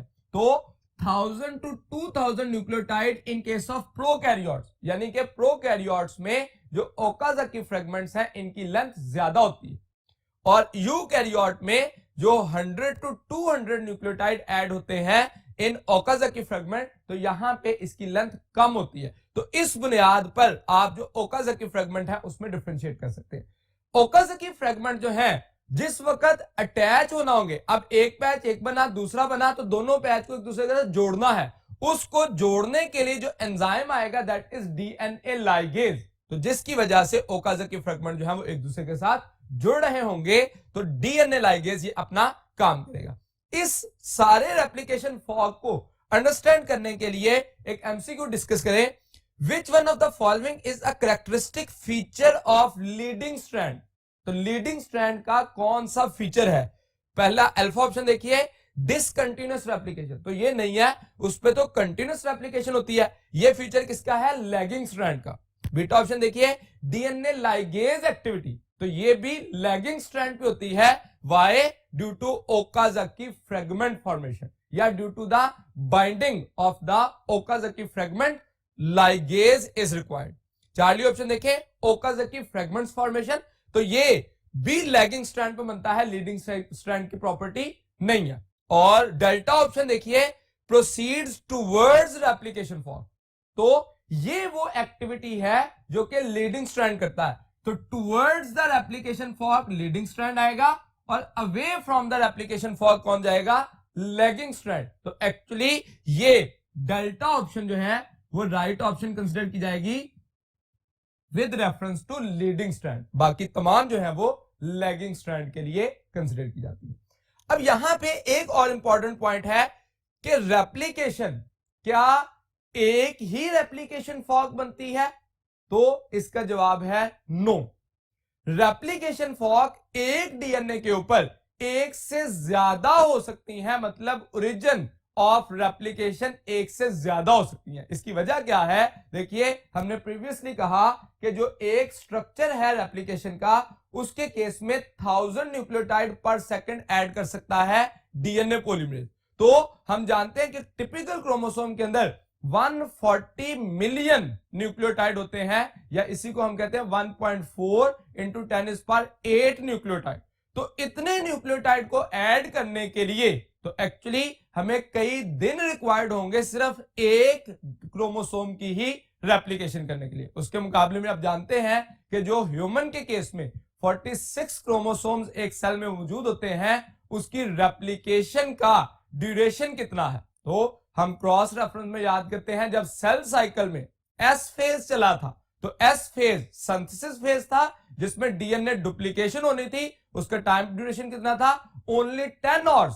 इसका मतलब यह हुआ कि वो सारी रेप्लिकेशन का प्रोसेस ह्यूमन सेल में अप्रोक्सीमेटली 10 आवर्स में होता है, जिसके लिए जो 1000 न्यूक्लियोटाइड पर सेकंड की अगर कैपेसिटी देखें तो ये पॉसिबल नहीं है कि 10 आवर्स में उसको कंप्लीट करे, जिस वजह से रेप्लिकेशन के जो यूनिट्स हैं वो एक से ज्यादा बना दिए जाते हैं। मिसाल के तौर पर ये एक डीएनए का कंप्लीट मॉलिक्यूल है, तो उसमें एक हिस्सा, ये वाला हिस्सा रेप्लिकेशन का यूनिट बना दिया जाता है, दूसरा ये है, तीसरा ये, चौथा। तो इसका मतलब ये डिफरेंट रेप्लिकेशन यूनिट, एक डीएनए पॉलीमरेज इतने हिस्से की सिर्फ रेप्लिकेशन करेगा, अगला यूनिट इस हिस्से की रेप्लिकेशन करेगा। तो इसका मतलब रेप्लिकेशन यूनिट्स बनते जाएंगे, जिसकी वजह से अल्टीमेटली काम जो है वो स्पीड अप हो जाएगा। अब जितना काम एक वक्त में एक एंजाइम ने करना था, उतना काम 4 एंजाइम ने उतने ही टाइम में कर दिया। तो इसका मतलब अगर 4 एप्लीकेशन फॉर्क बनेंगे तो जो एक्टिविटी है वो 25% टाइम में ही हो जाएगी, जो कि 100% टाइम में होनी थी। तो इसमें हम ये बात याद रखते हैं कि एक से ज्यादा रेप्लिकेशन यूनिट हो सकते हैं इन यूकैरियोटिक सेल और प्रोकैरियोटिक सेल। इस रेप्लिकेशन के कॉन्सेप्ट के बाद डीएनए से डीएनए की कॉपी बनना जो है वो रेप्लिकेशन था, लेकिन जेनेटिक इंफॉर्मेशन से फंक्शनल एस्पेक्ट हासिल करने के लिए उस डीएनए से आरएनए की कॉपी बनाई जाती है और आरएनए से प्रोटीन बनाई जाती है। तो डीएनए से आरएनए बनना क्या कहलाता है? ट्रांसक्रिप्शन। तो ट्रांसक्रिप्शन को डिस्कस करने के लिए चलते हैं नेक्स्ट बोर्ड की तरफ। ट्रांसक्रिप्शन में हमने जैसे कहा कि that is a copy of DNA will be coded into RNA। तो DNA to RNA is actually considered as transcription। इसके अगर आप स्कीमेटिक डायग्राम देखें तो double stranded DNA single stranded RNA में कन्वर्ट हो जाता है।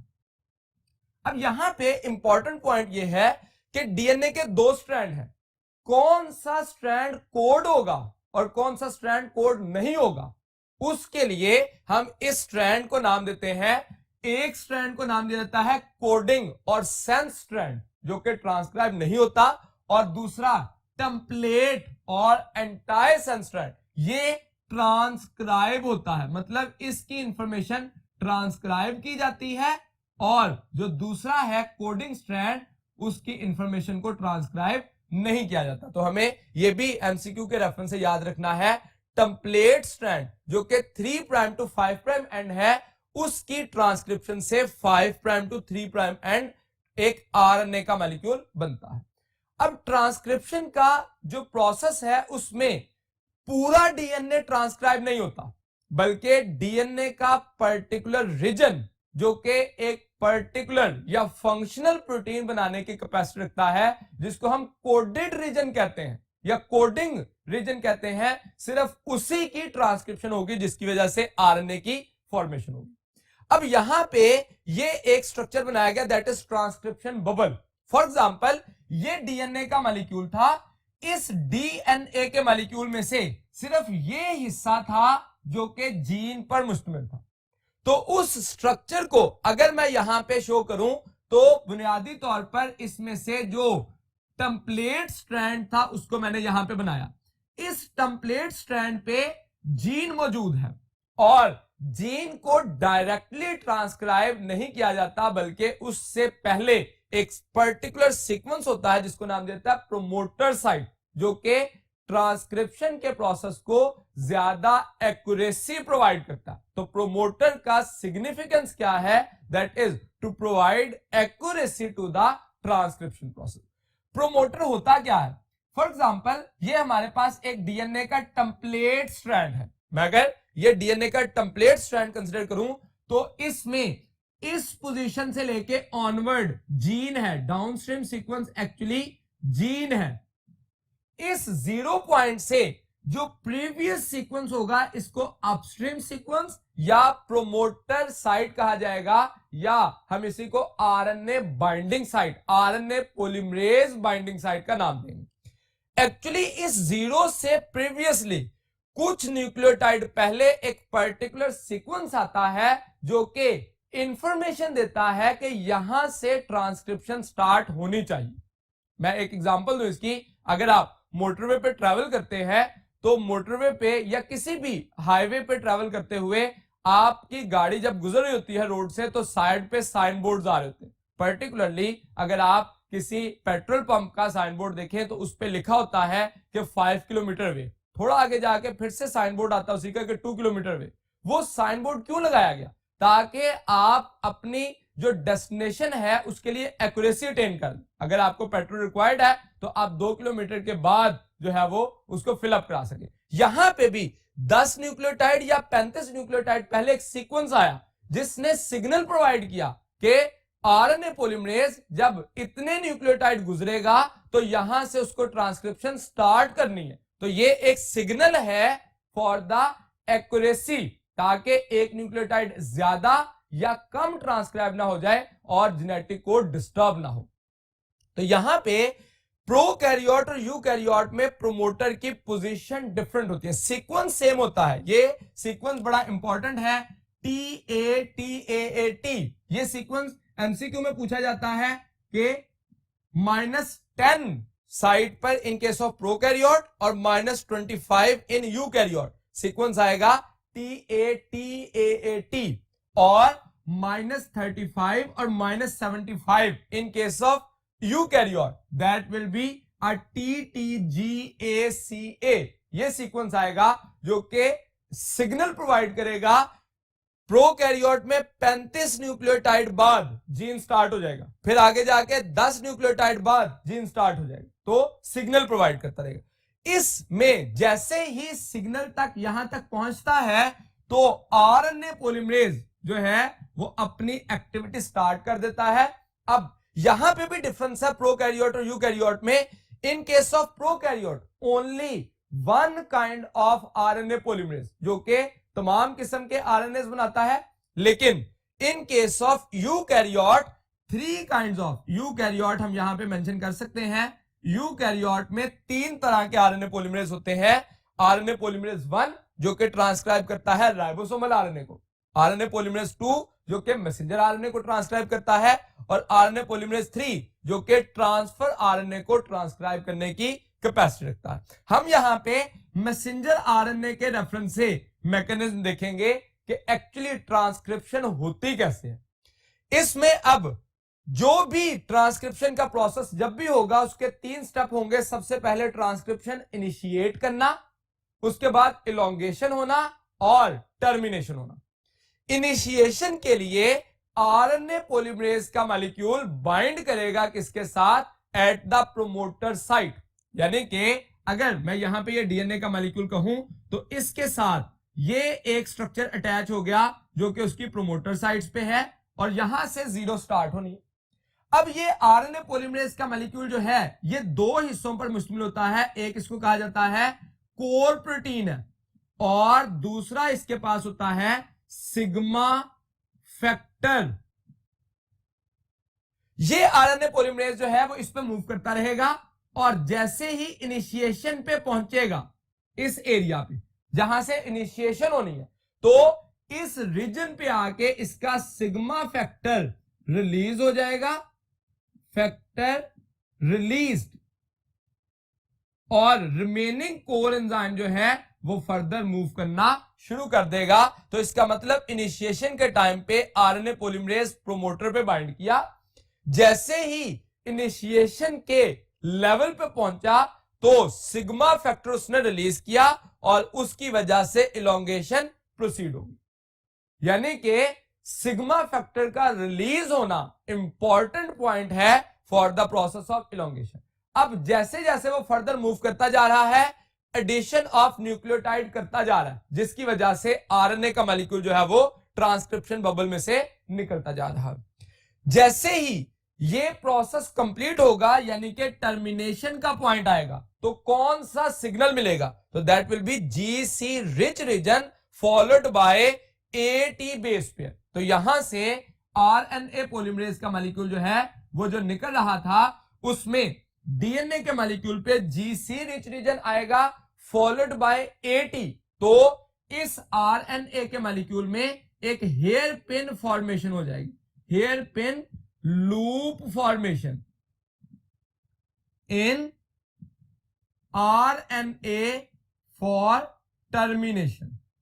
तो टर्मिनेशन के पॉइंट पे यहां पे हेयर पिन लूप फॉर्मेशन जो है वो बन जाएगी। इस हेयर पिन लूप फॉर्मेशन की वजह से अल्टीमेटली क्या होगा कि जो स्ट्रक्चर, जो ट्रांसक्रिप्शन हो रही थी वो फर्दर रुक जाएगी और आरएनए का मॉलिक्यूल जो है वो रिलीज हो जाएगा और न्यूक्लियस में आ जाएगा इन केस ऑफ यूकैरियोट और साइटोप्लाज्म में आ जाएगा इन केस ऑफ प्रोकैरियोट। तो जैसे ही न्यूली सिंथेसाइज्ड एमआरएनए बना, जिसको हम नेसेंट आरएनए कहते हैं, उसकी फैट जो है वो डिटरमिन की जाएगी। अगर प्रोकैरियोट है तो उसमें उसी तरह से उसकी ट्रांसलेशन स्टार्ट हो जाएगी, और अगर यूकैरियोटिक सेल है तो उसमें मैसेंजर आरएनए को न्यूक्लियस से ट्रेवल कराया जाएगा किस तरफ? साइटोप्लाज्म में, और साइटोप्लाज्म में उसको प्रोटेक्ट किया जाएगा from न्यूक्लियेसिस and फॉस्फेटेसिस।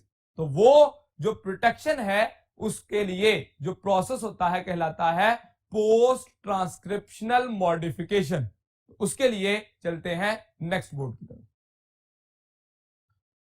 Post transcriptional modification, जैसा कि मैंने कहा, that is only in case of eukaryote, no requirement of post transcriptional modification in case of prokaryote. Why? Because there is no nuclear membrane. जो transcription हो रही है, जो आरएनए बन रहा है, वो डायरेक्टली आ रहा है किस तरफ? Towards the cytoplasm. लेकिन यहां पे न्यूक्लियोप्लाज्म में होगा और उसको ट्रेवल कराया जाएगा किस तरफ? साइटोप्लाज्म की तरफ। साइटोप्लाज्म में आके उसको प्रोटेक्ट करना है किससे? न्यूक्लियेसिस और फॉस्फेटेसिस थे, ताकि उसकी डिग्रेडेशन ना हो। न्यूक्लियेसिस कौन से?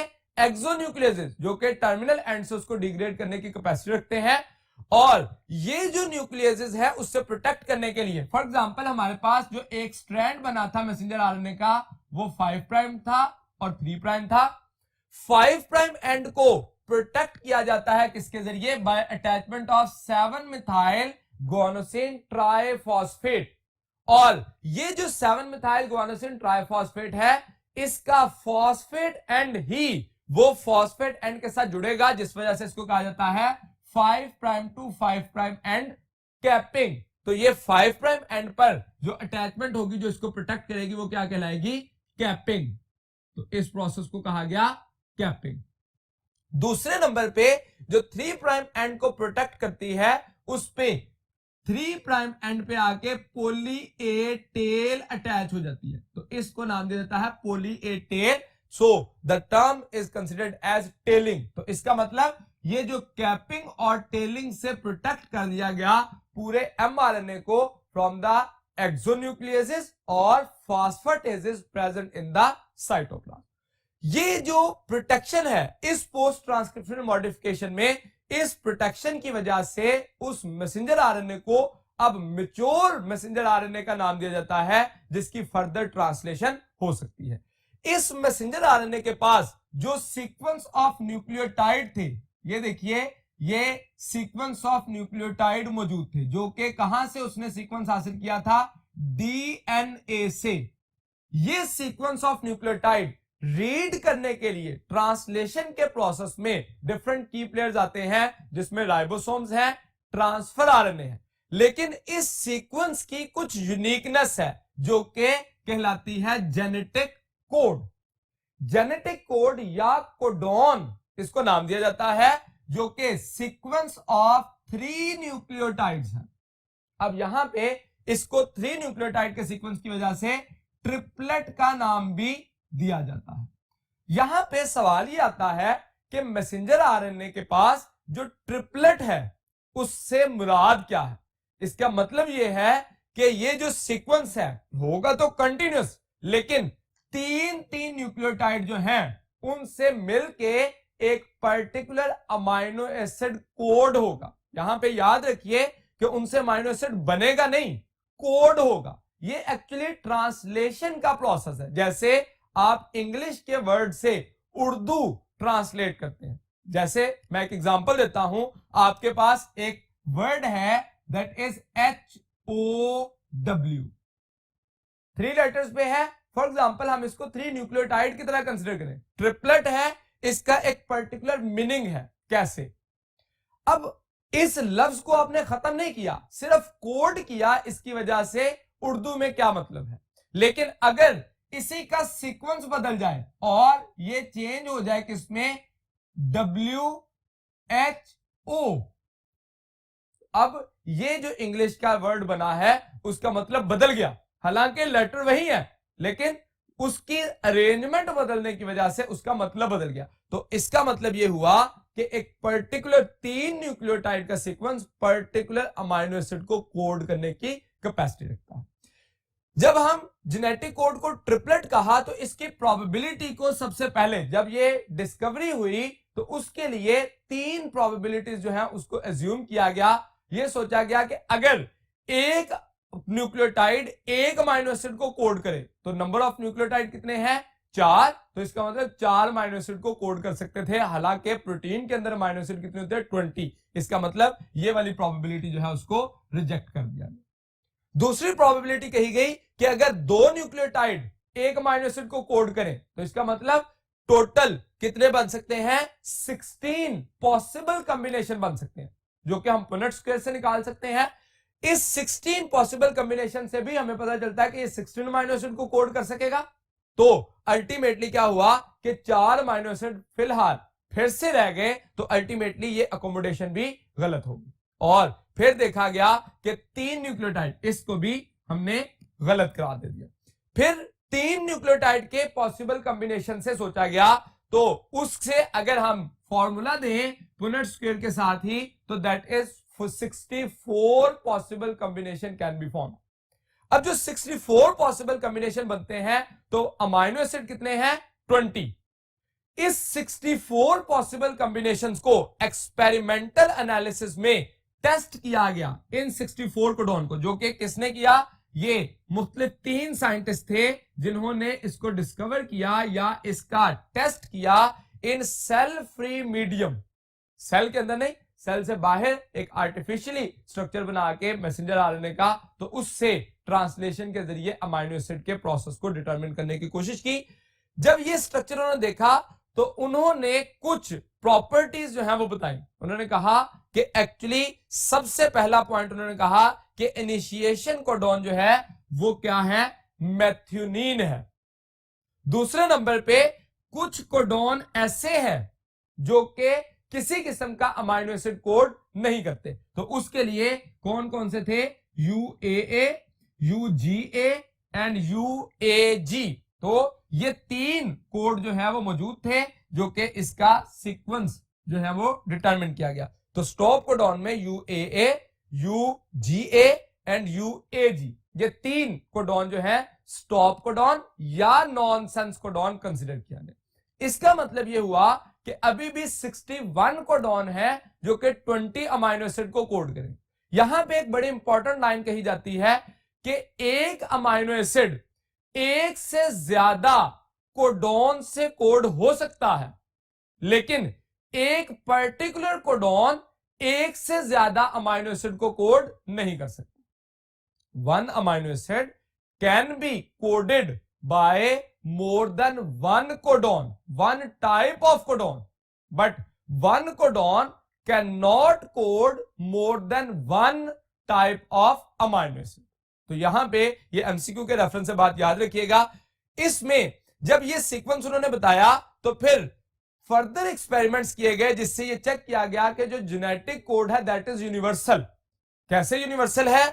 उसमें एक एग्जांपल दी गई कि जो AGA है वो स्पेसिफिक होता है arginine in bacteria and humans और अदर जो इंडिविजुअल्स अभी तक कोड चेक किया गया उसमें AGA स्पेसिफाई करता है आर्जिनिन को। लेकिन इसके अंदर कुछ कंप्रोमाइज्ड भी था, यानी कि ये जो यूनिवर्सैलिटी है ये किस बेस पे है? On the basis of the nuclear genome.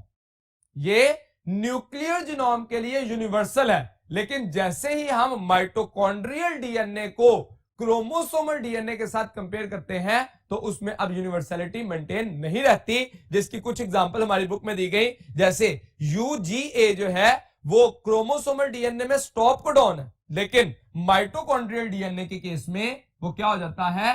That is responsible to code a particular amino acid tryptophan. इसी तरह से AUA जो है वो कोड करता है आइसोल्यूसिन को, लेकिन माइटोकॉन्ड्रियल में वो स्टार्ट कोडॉन या मेथियोनिन के तौर पर बिहेव करता है। AGA यहां पे आर्जिनिन को करता है और उधर वो स्टॉप कोडॉन है। AGG क्रोमोसोमल डीएनए में आर्जिनिन को कोड करता है और उधर वो स्टॉप कोडॉन है। यहां पे ये पॉइंट देखिए कि हमने कहा दो डिफरेंट टाइप के कोडॉन जो है वो एक ही अमाइनो एसिड को कोड कर सकते हैं, लेकिन एक अमाइनो एसिड एक से ज्यादा टाइप के जो कोडॉन है उससे कोड नहीं हो सकता। तो इसका मतलब ये हुआ कि ये जो प्रोसेस है इसमें यूनिवर्सल तो है, लेकिन माइटोकॉन्ड्रियल डीएनए या क्लोरोप्लास्ट के डीएनए से इसकी जो कुछ हद तक एक्सेप्शंस मौजूद हैं जो कि हमें विद रेफरेंस टू एमसीक्यू पूछी जा सकती है। अब जिस वक्त हम जेनेटिक कोड को डिस्कस करते हैं तो हमने कोडॉन का प्रोसेस सीख लिया कि एक एमआरएनए के पास कोडॉन किस तरह बनते हैं, और उन कोडॉन की ट्रांसलेशन के लिए या उस कोड को प्रोटीन की सिंथेसिस के लिए जिस प्रोसेस की तरफ चलते हैं दैट इज एक्चुअली ट्रांसलेशन। तो उसके लिए चलते हैं नेक्स्ट बोर्ड की तरफ।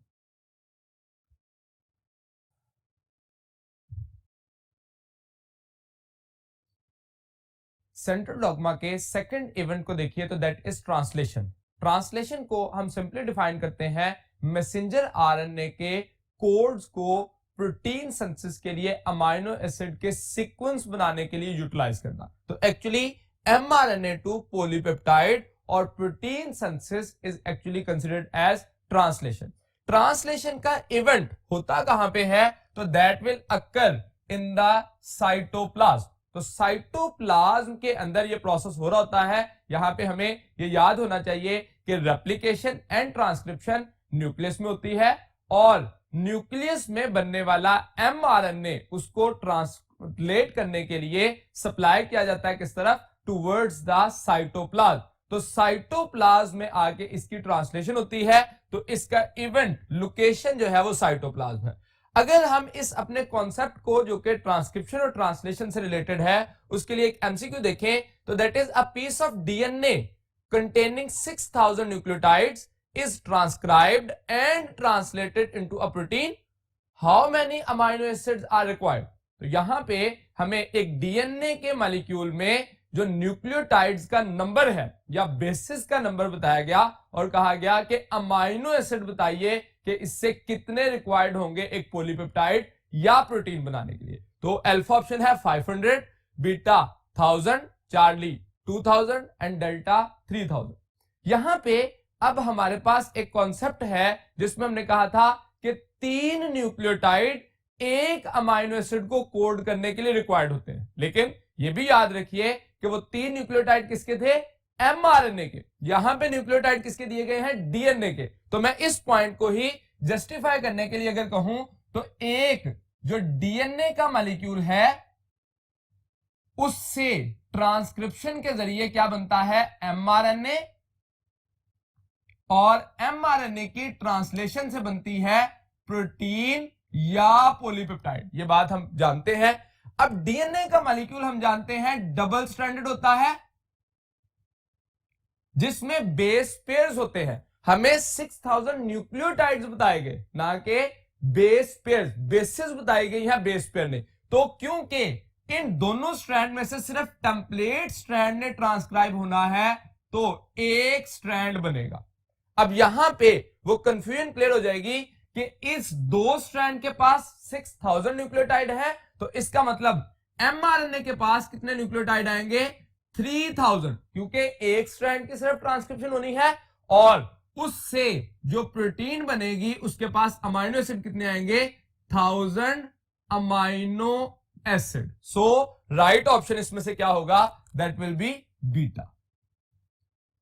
अगर यही सवाल जो है वो कहा जाता a piece of mRNA containing 6000 nucleotide, तो फिर हम क्या करते? उसकी ऑप्शन 2000 पे जाते, क्योंकि 6000 जो है एक अमाइनो एसिड को कोड करने के लिए 3 न्यूक्लियोटाइड का कोडॉन रिक्वायर्ड होता है। तो ये एक स्कीमेटिक क्वेश्चन था जिससे हम तीनों प्रोसेस को अंडरस्टैंड कर सकते हैं। अगर हम ट्रांसलेशन के जो इवेंट्स हैं उसको देखें तो एक्चुअली वो 3 बेसिक प्रोसेस होते हैं। इनिशिएशन होती है, इलोंगेशन एंड टर्मिनेशन।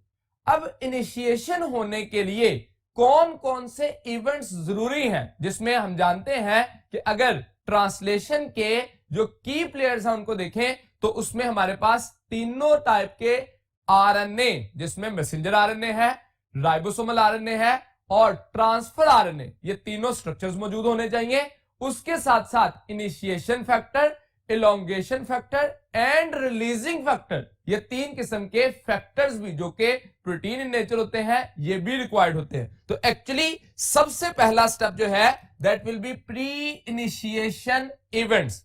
कौन कौन से होंगे? सबसे पहले mRNA will bind with ribosomal RNA molecule in ribosome.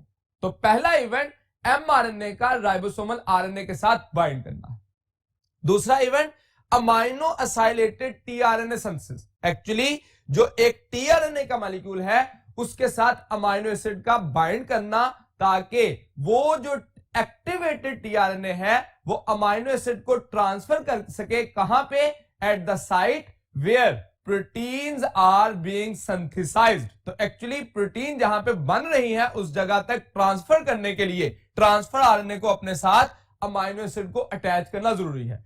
इसके लिए जो एक्टिवेटिंग एंजाइम है जिसको हम नाम देते हैं अमाइनो असाइलेटेड टीआरएनए सिंथेटेज, ये एंजाइम जो है टीआरएनए को अमाइनो एसिड के साथ बाइंड करेगा। एक पर्टिकुलर टीआरएनए एक पर्टिकुलर अमाइनो एसिड को कैरी कर सकता है। उसके लिए इंफॉर्मेशन कहां से मिलेगी? From anticodon. तो जो एक एंटीकोडॉन है उससे रिलेटेड, फॉर एग्जांपल यहां पे एंटीकोडॉन हो AUG, तो यहां पे वो सीक्वेंस जो है वो कौन सा आ जाएगा? मैथ्यूनिन।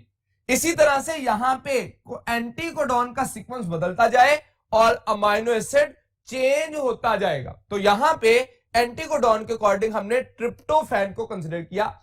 अब ट्रिप्टोफैन का जो कार्बोक्सिलिक एंड है वो टीआरएनए के हाइड्रोक्सिल के साथ बॉन्ड बनाने की कैपेसिटी रखता है और उस दौरानिए में यहां से हाइड्रोजन एंड हाइड्रोक्सिल की रिमूवल होती है और उसकी वजह से जब ये रिएक्शन कंप्लीट होता है तो 1 water molecule will be released.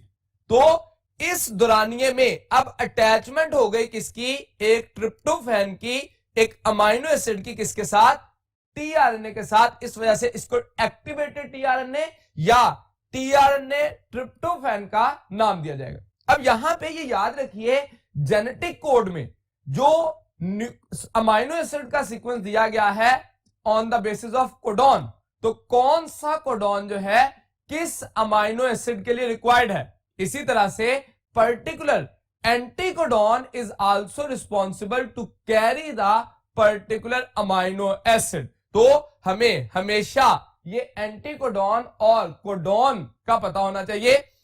यहां पे ये याद रखिए कि जब हम यहां पे एंटीकोडॉन की बात करें तो that is present on tRNA and opposite to the codon. जैसे मैथ्यूनिन के केस में AUG कोडॉन है और उसका ऑपोजिट जो है जिसे हम कहेंगे UAC, दैट इज एंटीकोडॉन। तो इसका मतलब हमें एमसीक्यू में डिफरेंट कोडॉन देके एंटी कोडॉन या एंटी कोडॉन देके कोडॉन का सीक्वेंस पूछा जा सकता है। जब ये अटैचमेंट हो जाएगी तो अमाइनोसाइलेटेड टीआरएनए सिंथेसिस हो गई। Now that aminoacylated tRNA will bind with the codon of mRNA. जैसे ट्रिप्टोफैन के लिए कोडॉन है यूजीजी, तो इसका मतलब इसका कंप्लीमेंट्री ऑपोजिट सीक्वेंस होगा for anti codon for the tryptophan. मिसाल के तौर पर यू का जो कंप्लीमेंट्री है वो क्या है, दैट इज ए। जी का क्या है, सी एंड सी। तो ये क्या होगा, that will B anti codon of T tryptophan. तो ट्रिप्टोफैन का एंटी कोडॉन हम कोडॉन को जानते हुए लिख सकते हैं। तो इसका मतलब ये मुख्तलिफ किस्म के इवेंट्स जो हैं वो मेंशन किए जा सकते हैं। अब यहां पे ट्रांसलेशन में हमने जो ज्यादा इंपॉर्टेंट चीज पढ़ी है वो क्या है, ट्रांसफर आरएनए, जो कि ट्रांसफर करेगा अमाइनो एसिड को at the site where proteins are being synthesised. तो एक टीआरएनए का मॉलिक्यूल जो है उसकी 2 डायमेंशनल स्ट्रक्चर या 3 डायमेंशनल स्ट्रक्चर जो है उसको शो किया गया हमारी बुक में। अब इसमें इस तरह से आरएनए का मॉलिक्यूल जो है वो मौजूद होता है। जब हम उसको इस सीक्वेंस में देखते हैं तो एंटी कोडॉन जो कि कोडॉन को रिकॉग्नाइज करता है, और एंजाइम एक्टिवेशन साइट और राइबोसोम रिकॉग्निशन साइट, ये 3 लोब्स बनते हैं। और इस 3 प्राइम एंड पर हाइड्रोक्सिल की बाइंडिंग होना जरूरी है। तो आप ये याद रखिए कि टीआरएनए का मॉलिक्यूल सिंगल स्ट्रैंडेड है और उसमें किस पोजीशन पे हाइड्रोक्सिल के साथ बाइंडिंग हो रही है अमाइनो एसिड की, तो that is at 3 prime end. यानी कि अमाइनो एसिड की टीआरएनए के साथ बाइंडिंग में अमाइनो एसिड का कौन सा रीजन इस्तेमाल हो रहा है, carboxylic and, hydroxyl of carboxyl and, और टीआरएनए का कौन सा रीजन इस्तेमाल हो रहा है, हाइड्रोक्सिल ऑफ 3 प्राइम पोजीशन। तो ये पोजीशन को याद रखिएगा ताकि बॉन्डिंग को समझना आसान हो सके। अब जिस वक्त ये प्रोसेस हो गया, दोनों इवेंट हो गए कि एमआरएनए राइबोसोमल आरएनए के साथ बाइंड कर गया, टीआरएनए अपने पर्टिकुलर अमाइनो एसिड के साथ बाइंड कर गया। नाउ थर्ड इवेंट जो कि इनिशिएशन कॉम्प्लेक्स है, जिसमें एमआरएनए, राइबोसोम और टीआरएनए का कॉम्बिनेशन बनना है, यानी कि ऐसा इवेंट जिसमें तीनों किस्म के आरएनए एक दूसरे के साथ अटैच होते हैं, उस इवेंट को जानने के लिए, यानी कि इनिशिएशन कॉम्प्लेक्स को जानने के लिए चलते हैं नेक्स्ट बोर्ड की तरफ। Initiation of translation.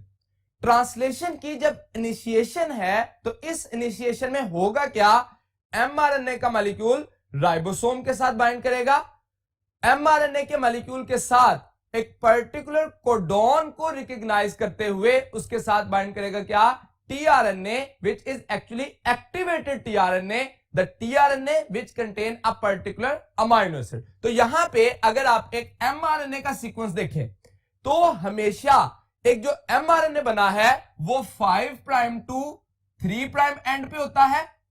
5 prime and से 3 प्राइम एंड की तरफ उसकी ट्रांसलेशन होनी है। लेकिन यहां पे इंपॉर्टेंट चीज देखिए, that is its leader sequence. हमेशा इनिशिएशन कोडॉन से पहले कुछ न्यूक्लियोटाइड का सीक्वेंस होगा जिसको लेडर सीक्वेंस का नाम देते हैं। उस सीक्वेंस का फायदा क्या है, वो सिर्फ और सिर्फ binding of smaller sub unit of ribosome के लिए काम करेगा। जैसे ही इनिशिएशन कॉम्प्लेक्स जो है वो पहुंचेगा पर्टिकुलर इनिशिएशन कोडॉन पे, तो लार्जर सब यूनिट भी उसके साथ बाइंड कर जाता है। तो यहां पे देखिए स्मॉलर सब यूनिट है, एक टीआरएनए का मॉलिक्यूल है जो कि मेथियोनिन कैरी किए हुए है, मेथियोनिन अमाइनो एसिड है, और इसके लिए एक पर्टिकुलर एंटी कोडॉन होगा। अब जिस वक्त एक टीआरएनए के साथ अटैचमेंट होती है तो नेक्स्ट इवेंट में देखिए कि स्मॉलर सब यूनिट अटैच होगा किधर, लेडर सीक्वेंस के साथ, उसके साथ आके टीआरएनए अटैच हो गया which contain particular amino acid. क्योंकि हम प्रोकैरियोट की बात कर रहे हैं ट्रांसलेशन के केस में, तो इनिशिएशन के लिए जो अमाइनो एसिड आएगा that will be N formyl methionine, तो इसीलिए हमने उसका कीवर्ड लिखा F met, that is N formyl methionine. जब ये अटैच हुआ तो फिर इनिशिएशन फैक्टर इसके साथ अटैच हो जाएंगे। That initiation factor will responsible to attach the methionine, F methionine containing tRNA with initiation codon. तो ये जो रेड लाइन शो की गई ये 3 न्यूक्लियोटाइड का कोड है, दैट इज इनिशिएशन कोडॉन, जो कि पर्टिकुलरली एमआरएनए पे कौन सा होता है, AUG। हम जेनेटिक कोड में जानते हैं कि इनिशिएशन हमेशा प्रोटीन की सिंथेसिस स्टार्ट कहां से होगी, AUG जहां पे आएगा उस रीजन से इनिशिएशन का प्रोसेस स्टार्ट होता है। जैसे यहां तक पहुंचेगी तो लार्जर सब यूनिट वो भी ट्रैवल करेगा और स्मॉलर सब यूनिट के साथ ज्वाइन कर जाएगा with the help of magnesium ion. तो larger and smaller sub unit join कर जाएंगे कहां पे, एट एमआरएनए मॉलिक्यूल। अब यहां पे एमआरएनए का मॉलिक्यूल जो है वो यूं मौजूद है और लार्जर और स्मॉलर सब यूनिट उसके ऊपर कवर किए हुए हैं, और लार्जर और स्मॉलर सब यूनिट जैसे ही अटैच होंगे, now the 3 sites will be established. यहां पे एक बात याद रखिए कि हम इसको स्कीमेटिक तो शो कर रहे हैं, लेकिन इनिशिएशन कॉम्प्लेक्स बनते वक्त पी साइट और ए साइट तो मौजूद होगी, लेकिन ई साइट मौजूद नहीं होगी। ई साइट किस वक्त बनेगी, जब इलोंगेशन स्टार्ट हो जाएगी। अब ये ई, पी और ए साइट है क्या, पी साइट कहा जाता है पेप्टाइडाइल साइट, ए साइट कहा जाता है अमाइनो एसाइल साइट, जहां पे नेक्स्ट अमाइनो एसाइलेटेड टीआरएनए ने आके बाइंड करना है, और ई साइट एग्जिट साइट के लिए कहा जाता है जहां से अमाइनो एसिड एग्जिट करेगा, या जो टीआरएनए है वो एग्जिट करेगा और अमाइनो एसिड बाइंड कर जाएगा किसके साथ, विद द नेक्स्ट जो टीआरएनए कंटेनिंग अमाइनो एसिड है उसके साथ। तो इनिशिएशन कॉम्प्लेक्स यहां तक कंप्लीट हो गया, यानी कि ये डायग्राम हमें सबसे इंपॉर्टेंट है कि इनिशिएशन कॉम्प्लेक्स के अंदर क्या क्या चीजें मौजूद होती हैं। तो उसमें दोनों सब यूनिट राइबोसोम के हैं, उसके बाद ट्रांसफर आरएनए है, मैसेंजर आरएनए है, that is the most important, क्योंकि उसी के पास वो कोडॉन मौजूद है, वही सीक्वेंस है जिससे अमाइनो एसिड को कोड करना है, और उसके साथ साथ 2 रीजन्स हैं, ये कोई स्ट्रक्चर नहीं है बल्कि रीजन्स हैं जो ए साइट और ई साइट का नाम दिया गया। जैसे ही इनिशिएशन कॉम्प्लेक्स कंप्लीट होगा, now the process of elongation will be started. Elongation में अब एक नए टीआरएनए के साथ, जिसमें हमने देखा ल्यूसीन है, इसके लिए एंटीकोडॉन स्पेसिफिक होगा, जो कि इस कोडॉन को रिकॉग्नाइज करने के लिए आएगा at the next site of the mRNA. जब इसकी अटैचमेंट होनी है यहां पे आके, तो ये स्ट्रक्चर इलोंगेशन फैक्टर के साथ, ये सबसे इंपॉर्टेंट चीज है, इलोंगेशन फैक्टर जो है इसको इसके साथ बाइंड करेगा। अब इसका मतलब ये हुआ कि पहला एफ मैथ्यूनिन भी अटैच है और नेक्स्ट स्ट्रक्चर जो है वो ए साइड पे आके अटैच हो गया। जैसे ही इसकी अटैचमेंट होगी तो एफ मैथ्यूनिन का टीआरएनए से बॉन्ड टूटेगा और किसके साथ पेप्टाइड बॉन्ड बन जाएगा, ल्यूसीन के साथ। यानी कि इस रीजन में अब ये वाला जो होलो टीआरएनए है इसको नाम दिया जाएगा होलो टीआरएनए, यानी कि इसके पास अपना अमाइनो एसिड अब नहीं रहा और इस टीआरएनए को यहां से रिमूव होना है। So that will be considered as E site. जिस जगह पे पेप्टाइड बॉन्ड बना है उसको नाम दिया जाएगा पेप्टाइडाइल साइट, और जिस जगह पे एक अमाइनो असाइलेटेड टीआरएनए आना है उसको नाम दिया जाएगा ए साइट। तो एक्चुअली तीनों साइट इस जगह पे आके at the end of elongation confirm होंगी, E site, P site and A site.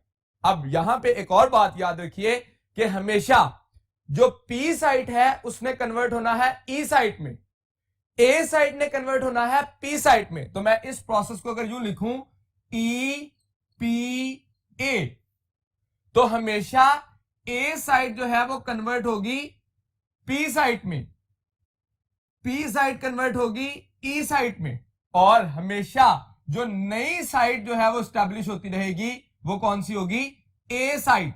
तो एक्चुअली न्यू साइट स्टैब्लिश होगी ए साइट, और जैसे जैसे फर्दर प्रोसेस चलता जाएगा तो ए साइट पी में कन्वर्ट होती जाएगी और पी जो है वो ई में कन्वर्ट होती जाएगी। ये प्रोसेस जो है कंटिन्यू रहेगा कब तक, at the level when there is stop codon at mRNA. जैसे ही एमआरएनए पर स्टॉप कोडॉन आया तो there is no anti codon for stop और nonsense codon, so no tRNA will be present, जिस वजह से एक रिलीजिंग फैक्टर, यहां पे अब याद रखिए ऐसा कोडॉन जिसके साथ टीआरएनए की बजाय रिलीजिंग फैक्टर अटैच होता है वो कौन सा है, स्टॉप कोडॉन। ऐसा कोडॉन जिसके साथ जो रिलीजिंग फैक्टर अटैच होता है इंस्टेड ऑफ टीआरएनए वो क्या है, दैट इज रिलीजिंग फैक्टर, और stop codon will be the codon. यहां पे रिलीजिंग फैक्टर अटैच कहां पे हो रहा है, that will be attached eight amino acyl site. Initiation के टाइम पे जो पहला टीआरएनए अटैच हुआ था वो कहां पे था, लेडर सीक्वेंस के साथ कंटिन्यू किया था, और अटैचमेंट हुई थी उसकी किसके साथ, पी साइट पे। और जिस वक्त रिलीजिंग फैक्टर अटैच हुआ है वो पी साइट पे नहीं बल्कि ए साइट पे अटैच हुआ है, जो कि पी साइट में कन्वर्ट नहीं होगी। अब जैसे ही रिलीजिंग फैक्टर अटैच हो गया तो जो टीआरएनए है पी साइट ई साइट में कन्वर्ट हो जाएगी, और साथ ही इससे ये टीआरएनए का मॉलिक्यूल डिटैच हो जाएगा, लार्जर सबयूनिट डिटैच हो जाएगा, स्मॉलर सबयूनिट डिटैच हो जाएगा, और जो प्रोटीन का सीक्वेंस ऑफ न्यूक्लियोटाइड बना था वो भी उससे अलग हो जाएगा। अब ये एक पॉलीपेप्टाइड जो है वो सिंथेसाइज हो जाएगी, that will be considered as polypeptide. तो इसका मतलब ये हुआ कि ट्रांसलेशन के दौरान इनिशिएशन AUG से हुई है और टर्मिनेशन किससे होगी, स्टॉप कोडॉन या नॉनसेंस कोडॉन से, जो कि UGA हो सकता है, UAG हो सकता है और UAA हो सकता है। तो एक्चुअली स्टॉप कोडॉन से ये सीक्वेंस जो है उसकी टर्मिनेशन हो जाएगी और सारे स्ट्रक्चर डिस्पर्स हो जाएंगे। अब टीआरएनए अपने अमाइनो एसिड के साथ अमाइनोसाइलेटेड होगा और ये वाला प्री इनिशिएशन इवेंट्स जो है वो फिर से होंगे ताकि दोबारा ट्रांसलेशन की जा सके। If it is not required, अगर फर्दर प्रोटीन रिक्वायर्ड नहीं है तो एमआरएनए को डिग्रेड कर दिया जाएगा। यहां पे याद रखिए कि एक एमआरएनए का मॉलिक्यूल एक से ज्यादा दफा ट्रांसलेट हो सकता है, that is depending upon the requirement of the cell. तो अगर रिक्वायर्ड नहीं है तो एक ही दफा ट्रांसलेट होगा, डिग्रेड हो जाएगा, फिर दोबारा बन सकता है, लेकिन बाजुकात एक ही एमआरएनए एक से ज्यादा टाइम पे भी ट्रांसलेट होने की कैपेसिटी रखता है। अब ये जो सारा हमने पढ़ा ट्रांसलेशन के सीक्वेंस को, उससे रिलेटेड एक एमसीक्यू और कुछ ग्लॉसरी टर्म्स को देखने के लिए चलते हैं नेक्स्ट बोर्ड की तरफ। यहां पे एक एमसीक्यू दिया गया, if a mRNA have a codon, और कोडॉन का सीक्वेंस दिया गया AUG, CCA, ACC and UGA। ये तकरीबन 4 कोडॉन जो हैं वो दिए गए। Then possible anti codon sequences on tRNA, यानी कि tRNA के पास एंटी कोडॉन सीक्वेंस क्या होंगे। हम जानते हैं कि हमेशा इनके कंप्लीमेंट्री बेसिस जो है वो एंटी कोडॉन पे मौजूद होंगी। अब मैं अगर इस बात को यहां पे लिखूं कि हमारे पास mRNA का सीक्वेंस है that is AUG, CCA and ACC and UGA। अब इसमें हमें टीआरएनए बनाना है तो हम इस पॉइंट को आसानी से ये कह सकते हैं कि ए का कंप्लीमेंट्री क्या होता है, दैट इज यू। यू का complementary A, C, G, G, U, U, G, G, और आखिरी सीक्वेंस देखिए जो कि यहां पे इंपॉर्टेंट है, जिसका एंटी कोडॉन नहीं होता। Why? It is actually a stop codon और नॉनसेंस कोडॉन। तो इसी से रिलेटेड पॉइंट देखिए, अगर आप अल्फा ऑप्शन देखें तो इसमें 3, 6, 9 और 12 टोटल 12 न्यूक्लियोटाइड दे दिए, यानी कि इसको रीड करने के बजाय आप सिर्फ ये जान सकते हैं कि हमारे पास जो टीआरएनए का सीक्वेंस बनना चाहिए तो वो तो 3 टीआरएनए आने चाहिए, स्टॉप कोडॉन का तो एंटी कोडॉन होता ही नहीं, तो इस वजह से ये वाला आंसर जो है वो गलत कंसीडर किया जाए। दूसरे नंबर पे ये देखिए, तो ATGCC जब भी हम देखते हैं तो आरएनए के केस में थायमिन एग्जिस्ट नहीं करता, तो इसका मतलब इसको भी रीड करके टाइम वेस्ट करने की बजाय हम समझ सकते हैं कि थायमिन है, इट मींस ये भी पॉसिबल आंसर नहीं है। इस पे आइए, तो इसमें भी वही किया गया, थायमिन जो है वो लिख दिए गए, ये भी पॉसिबल आंसर नहीं है। तो डेल्टा ऑप्शन यहां पे देखिए, that is exactly similar, UAC, GGU and UGG, so right option will be the delta, जिसमें 3 टीआरएनए जो है वो अपने 9 जो है वो न्यूक्लियोटाइड्स का कोड होगा। इसी से रिलेटेड डिफरेंट क्वेश्चन जो है वो किए जा सकते हैं। यह भी कहा जा सकता है कि एक कोडॉन है तो इसको रीड करने के लिए एमआरएनए का एक कोड है, इसको रीड करने के लिए कितने न्यूक्लियोटाइड का सीक्वेंस रिक्वायर्ड होगा इन केस ऑफ एंटीकोडॉन, जो कि यहां पूछा गया। दूसरे नंबर पर कहा जा सकता है नंबर ऑफ टीआरएनए कितने होंगे, तो यहां पे 4 नहीं बल्कि 3 टीआरएनए जो है वो रिक्वायर्ड है। इसके साथ साथ एक और बात पूछी जा सकती है कि ये जो एमआरएनए का सीक्वेंस है वो डीएनए के टेम्पलेट स्ट्रैंड पर सीक्वेंस क्या होगा, तो एक्चुअली इसी का कंप्लीमेंट्री सीक्वेंस होता है, जो कि ए का कंप्लीमेंट्री का होता है T, U का A, C, G, G, T, T, G, G and then U का A, C एंड T।